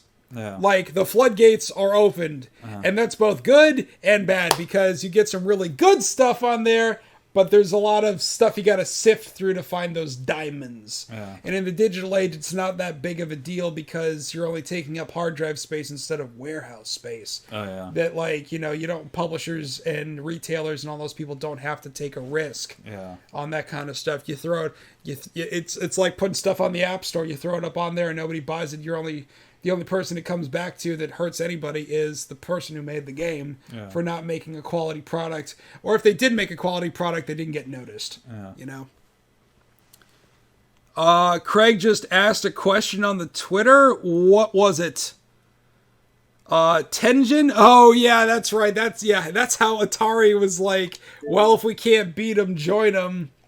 Okay, so like when Atari got bought out by Time Warner, there was 2 separate divisions of the company. There was Atari and then Atari Games. Okay. Atari held the home computers and the Atari 2600, 5600, and 7800 systems. Okay. Atari Games held the arcade stuff. Okay. And Atari was pretty much saying we are done with the video game stuff. The 2600 had its time. This 5600 didn't sell, and the 7800, which was backward compatible with the 2600, couldn't find a market because they couldn't get any people to make games for it. Yeah. So they all faded away. But Atari Games was like, we're making a killing here in the arcade. We want a slice of that money cake for the home, but we're not going to be able to get our own console. So they wanted to make games for the NES. And Nintendo was like, no. Okay. No. It's like, so what Atari Games did, they set up their own company called Tengen, and the name Atari comes from this board game I think I've heard called Atari, and Atari means go. And there's another spot on the board that also means go, which translates to Tengen. So they were going to go ahead and name their own subsidiary off of themselves again. So you had Atari Games, and then under Atari Games was Tengen, making games for the NES. And they ported stuff to the NES, like their arcade games, like my personal favorite version of Tetris, which had co-op. Yeah. You want to talk about testing the strength of a relationship, play that with your girlfriend and see how long you last before you want to kill each other. Yeah. And then they ported some Sega games to the system, like Alien Hybrid and the Tomcat game. What was it called? I wanted to say Airwolf. I know that's not correct. No, I was completely off then. Yeah, Airwolf is the helicopter game. What is it? Afterburner. Afterburner. They ported Afterburner, Alien Hybrid, and Shinobi. Okay. Yeah, and then they started making their own games like Clax, which was a puzzle game, and the only way they could get to work with Nintendo is that they had to buy their own chips from Nintendo, and they had to follow the same 5-game publishing deal. And they're like, that's BS. Well, what if we source our own chips? Would you be okay with that? And Nintendo's like, I don't know. Like, we like our chips because they know they're not going to fail. So Atari goes and buys like an S-load of chips for Tengen and Tengen presents them to Nintendo. And Nintendo's like, no. So Atari now has all these chips that they can't use from Nintendo, and they're like, this is BS. We're going to go ahead and sue them for like unfair trade practices. Yeah. And when you sue someone, you basically get access to like everything they do. So they went to the Nintendo patent, they went to the patent office and got like the patent for the lockout chip that prevents unauthorized third-party software from running on the NES, and reverse engineered the lockout chip and started putting those in all of their games with the chips that Nintendo didn't want. Did they win the suit? No, they lost because they committed corporate espionage. And so they lost the suit, but Atari would eventually go to win the war, but not directly, because that's where the whole anti-trust suit came into, like, Nintendo's like having the very stringent third-party controls over the games. Yeah. So when Nintendo found out they reverse engineered their lockout chip, they countersued, and that's what got Atari's case got thrown out. It was just because, like, yo, they reverse engineered our chip. Can you prove that? Here's the algorithms from our thing, and here are the algorithms from their thing, and by the way, we put these errors in here deliberately to see if anybody would copy us, and they left the errors in here. Yeah. So that was some like really, really old school copyright protection. Yeah. And they got nailed to the wall, lock, stock, and barrel. But once it was out, they couldn't prevent it anymore. Right, like all the ones that were shipped out to stores, like they had to be like recalled and like destroyed. So if you actually see any black Nintendo cartridges, those are actually pretty uncommon, but like the Tetris one is actually pretty freaking rare because Nintendo had the license for home releases of Tetris at the time, but Atari had the rights for it for arcade. So, but like the algorithm they used for that was like super cool. And like, most people like played Tetris, they play 2-player where they go like, you're trying to clear lines and you're trying to send all your pieces to the other side. This had co-op, player 1 and player 2 are working together to build lines. And that's why I'm saying it's a really good game to play to test the strength of your relationship. Because communication is key. And no Nintendo or Tetris game, as best I know, ever made that again until Tetris DS, which wasn't until like 2007 or something like that. There are no aliens in Afterburner, Hulk Hogan. I think you're thinking of Suburban Commando, which, by the way, had freaking Undertaker in it. Yeah, Mark Calloway was in it. He was like one of the 2 bounty hunters that was looking for him. He was like, "You're dead." You know, what's his name? And Hogan's like, "Oh, is that why you guys should never talk?" You know, it's like, yeah, that was Undertaker. It's just like, how about that? Mark Calloway in a Hulk Hogan movie. Craig asked how likely people would be interested in an event during the week if enough lead time is given. During the week? Oh, man, I don't know about that. I mean, the weekend is where it's at. All right, very quickly, let's go through these deals right here. Elder Scrolls Online, no. It's not made by Bethesda. Their parent company made it. They didn't do a very good job. No. Battlefront 2, it has 3 stars for a reason. EA tried to loot crate the S out of it, and they screwed up big time, so nope. Thumper, excellent, get it. Blood Bowl, basically football, but it's turn-based. It's actually kind of neat. With elves, dwarves, and orcs as football players. It's kind of cool, get it. Anemia, Gates of the Memories, get it. So many Blood Bowls. Like expansion packs, like they added like the Lizardman race, and like the Legendary Edition has like all the races and all that fun stuff in there. Don't let the 3-star rating fool you. This is actually a really fun game. The Butcher, it's a twin stick shooter. I'm kind of hot and cold on those. Demon Crystals, twin stick shooter. It's actually pretty funny. But be warned, there is a lot of cheesecake in it. The FMV bundle, I like the Late Shift. I mean, that one's kind of cool if you liked, oh my god, I'm forgetting all the names of the games tonight. You know, like, Night Trap. There you go. Yeah, Night Trap, the Late Shift, yeah. Oh, by the way, Night Trap is getting released on the Nintendo Switch. Oh, boy. So the game that Nintendo Nintendo testified against Sega in court that would lead to the release of the ESRB rating system is being released on a Nintendo console. Yeah. The irony is staggering. Ginger Beyond the Crystal. I actually want to play this for Platformer Tuesday. Get it. Locke's Quest. If you didn't play this on the Nintendo DS like 10 years ago, get it. Mornheim, City of the Damned. This is based on Warhammer. It's a turn-based strategy game. If that's your thing, cool. 100 Ways puzzle game. It looks alright. The Raven Remastered. People really like this game. It's a point-and-click adventure game. I mean, if you don't already have it on the 360, I guess this is a good way to do it. Because as far as I know, this is the entire season, not just the first episode.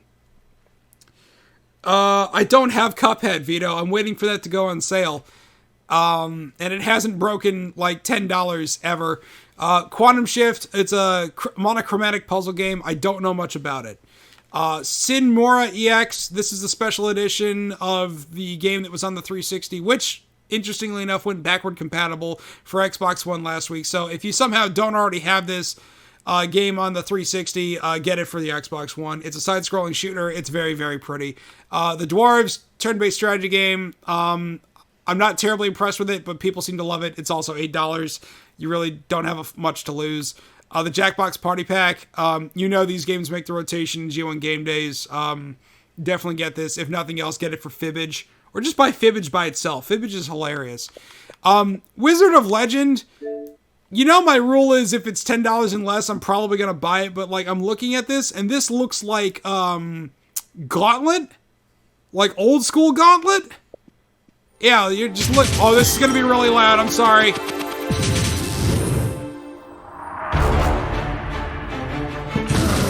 I mean, this looks really cool to me. Looks really cool to me. Sorry, this is really loud. There's not much I can do about it. But yeah, I mean, you know, it looks cool. You know, so like I might break my rule on that. Zenith, This game is hilarious. It's a action RPG with a ridiculous sense of humor. I think this actually is maybe the clip with the singing spiders, isn't it? Okay, so this bard, he's traveled the world. He's seen everything. Yeah. He's tired of it. You know, he sings his songs. Nobody listens because nobody believes him. She wants to save the world, and she's incredibly naive, and he's like, no, this is not how you save the world. This is how you save the world because I've done it before. Yeah. So, like, he's trying to, like, tutor her, and you know, he's just, like, a sarcastic asshole. But it's great, and yes, this is it. This is a clip with singing spiders in it. Oh, it's in German. Well, he's basically saying you gotta watch out for the singing spiders. And she's all like, there's no such thing as singing spiders. And you turn around. You turn around. Yes, it's like, there's no such thing as singing spiders. What are you talking about? And it's like, actually, there are such things as singing spiders. And she's like, full of it. And there they are! And now they're all gonna sing an operatic.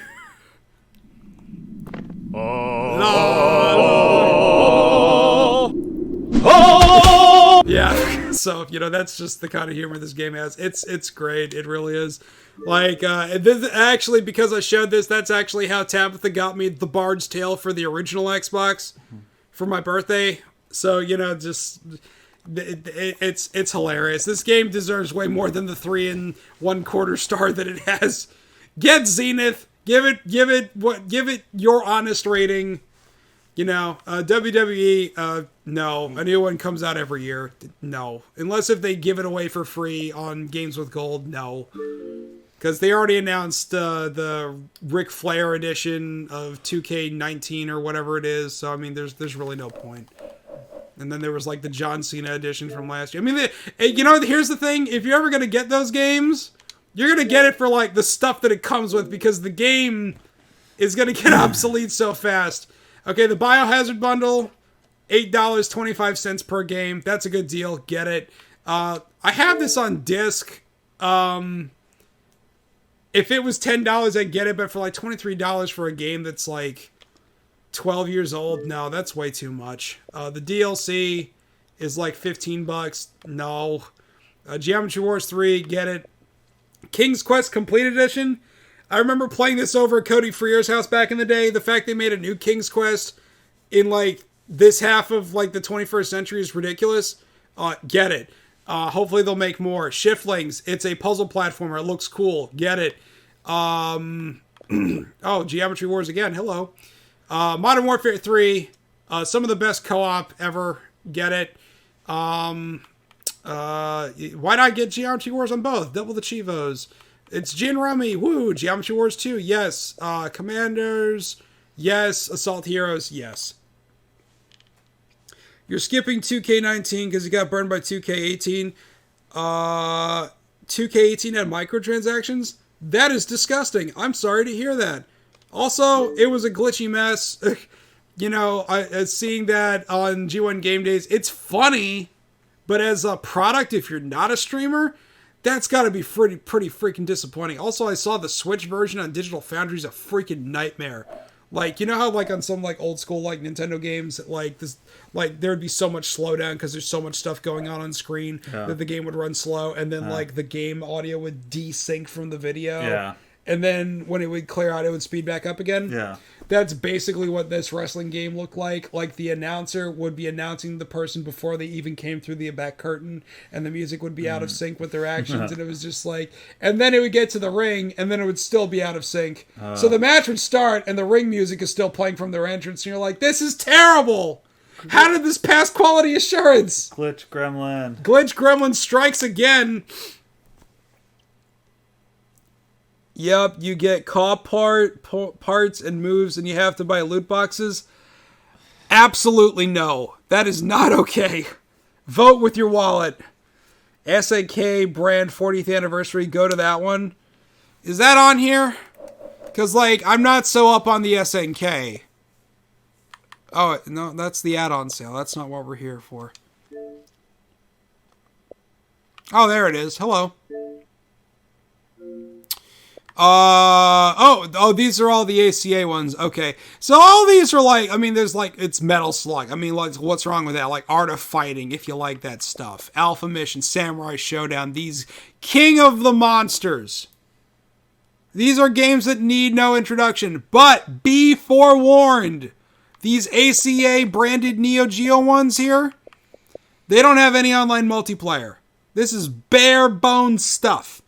So if you got a buddy in the area to play couch co-op with, or a dear brother that happens to be in town, that's the only way you're ever going to play this stuff in multiplayer. There's no online stuff. Now, conversely, the backward compatible games like Metal Slug 3 and Metal Slug XX that were released on the 360 like way back in whateversville, those actually do have Xbox Live support. So get those.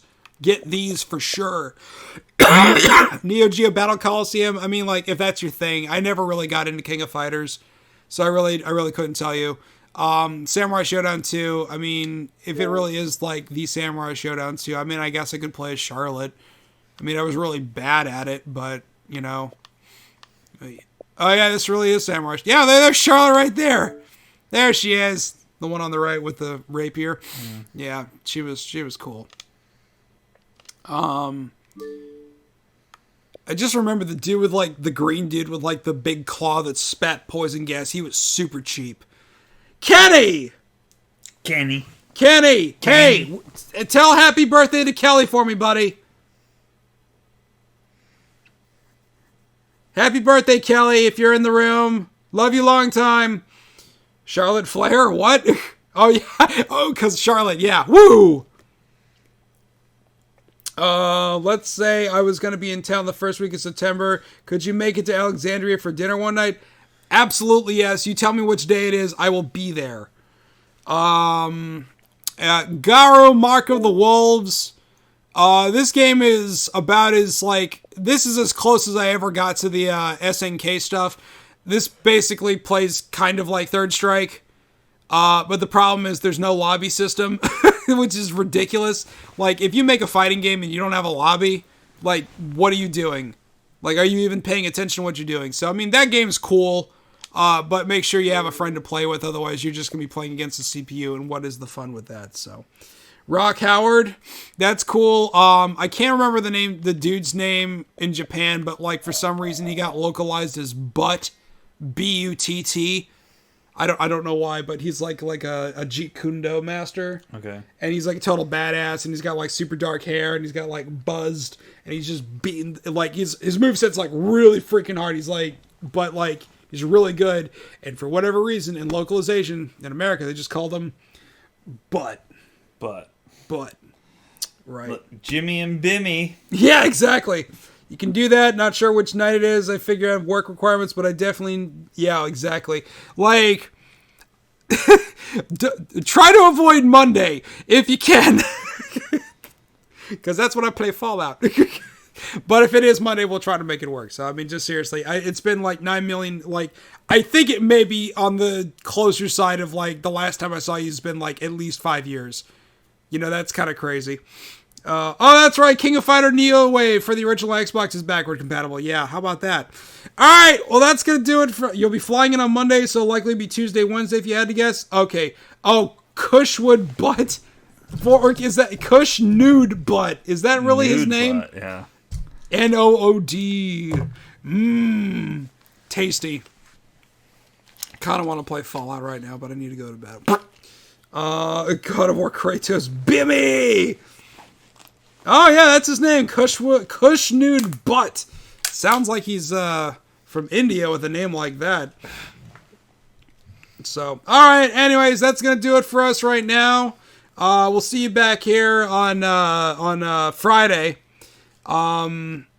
If things go the way they should go, Tabitha should be back over and we can do some more TNT for Lord of the Rings, War to the North. Everybody tweet at Warner Brother Games and tell them to make this game freaking backward compatible because it is excellent. There's just a lot going on screen, and the added horsepower of an Xbox One could free up a lot of performance. Oh, he's from Brazil. Well, that explains why the Jeet Kune Do, or would it be Jiu-Jitsu then? Brazilian Jiu-Jitsu. He is Brazil. He is literally the country of Brazil. He's not Brazilian, he's Brazil. Freya Day? I don't know what that means. All I know is that, like, Evelyn, I think, is doing something with her father, which is why Tabitha would be free. Anyways, I'm rambling at this point. Gotta go. They're playing Titanfall 2. You see, Claire's playing it right now. Look at that. They're all playing. Go play with Claire. You know what? We're going to do that right now. What is it? Raid G1 _ game days. There we go. All right. Good night, everybody. Love you long time. Bye-bye. Ric Flair, take us home. Read what you want to read. Believe what you want to believe. But go to bed. Go to bed. Good night, everybody. Ciao, ciao.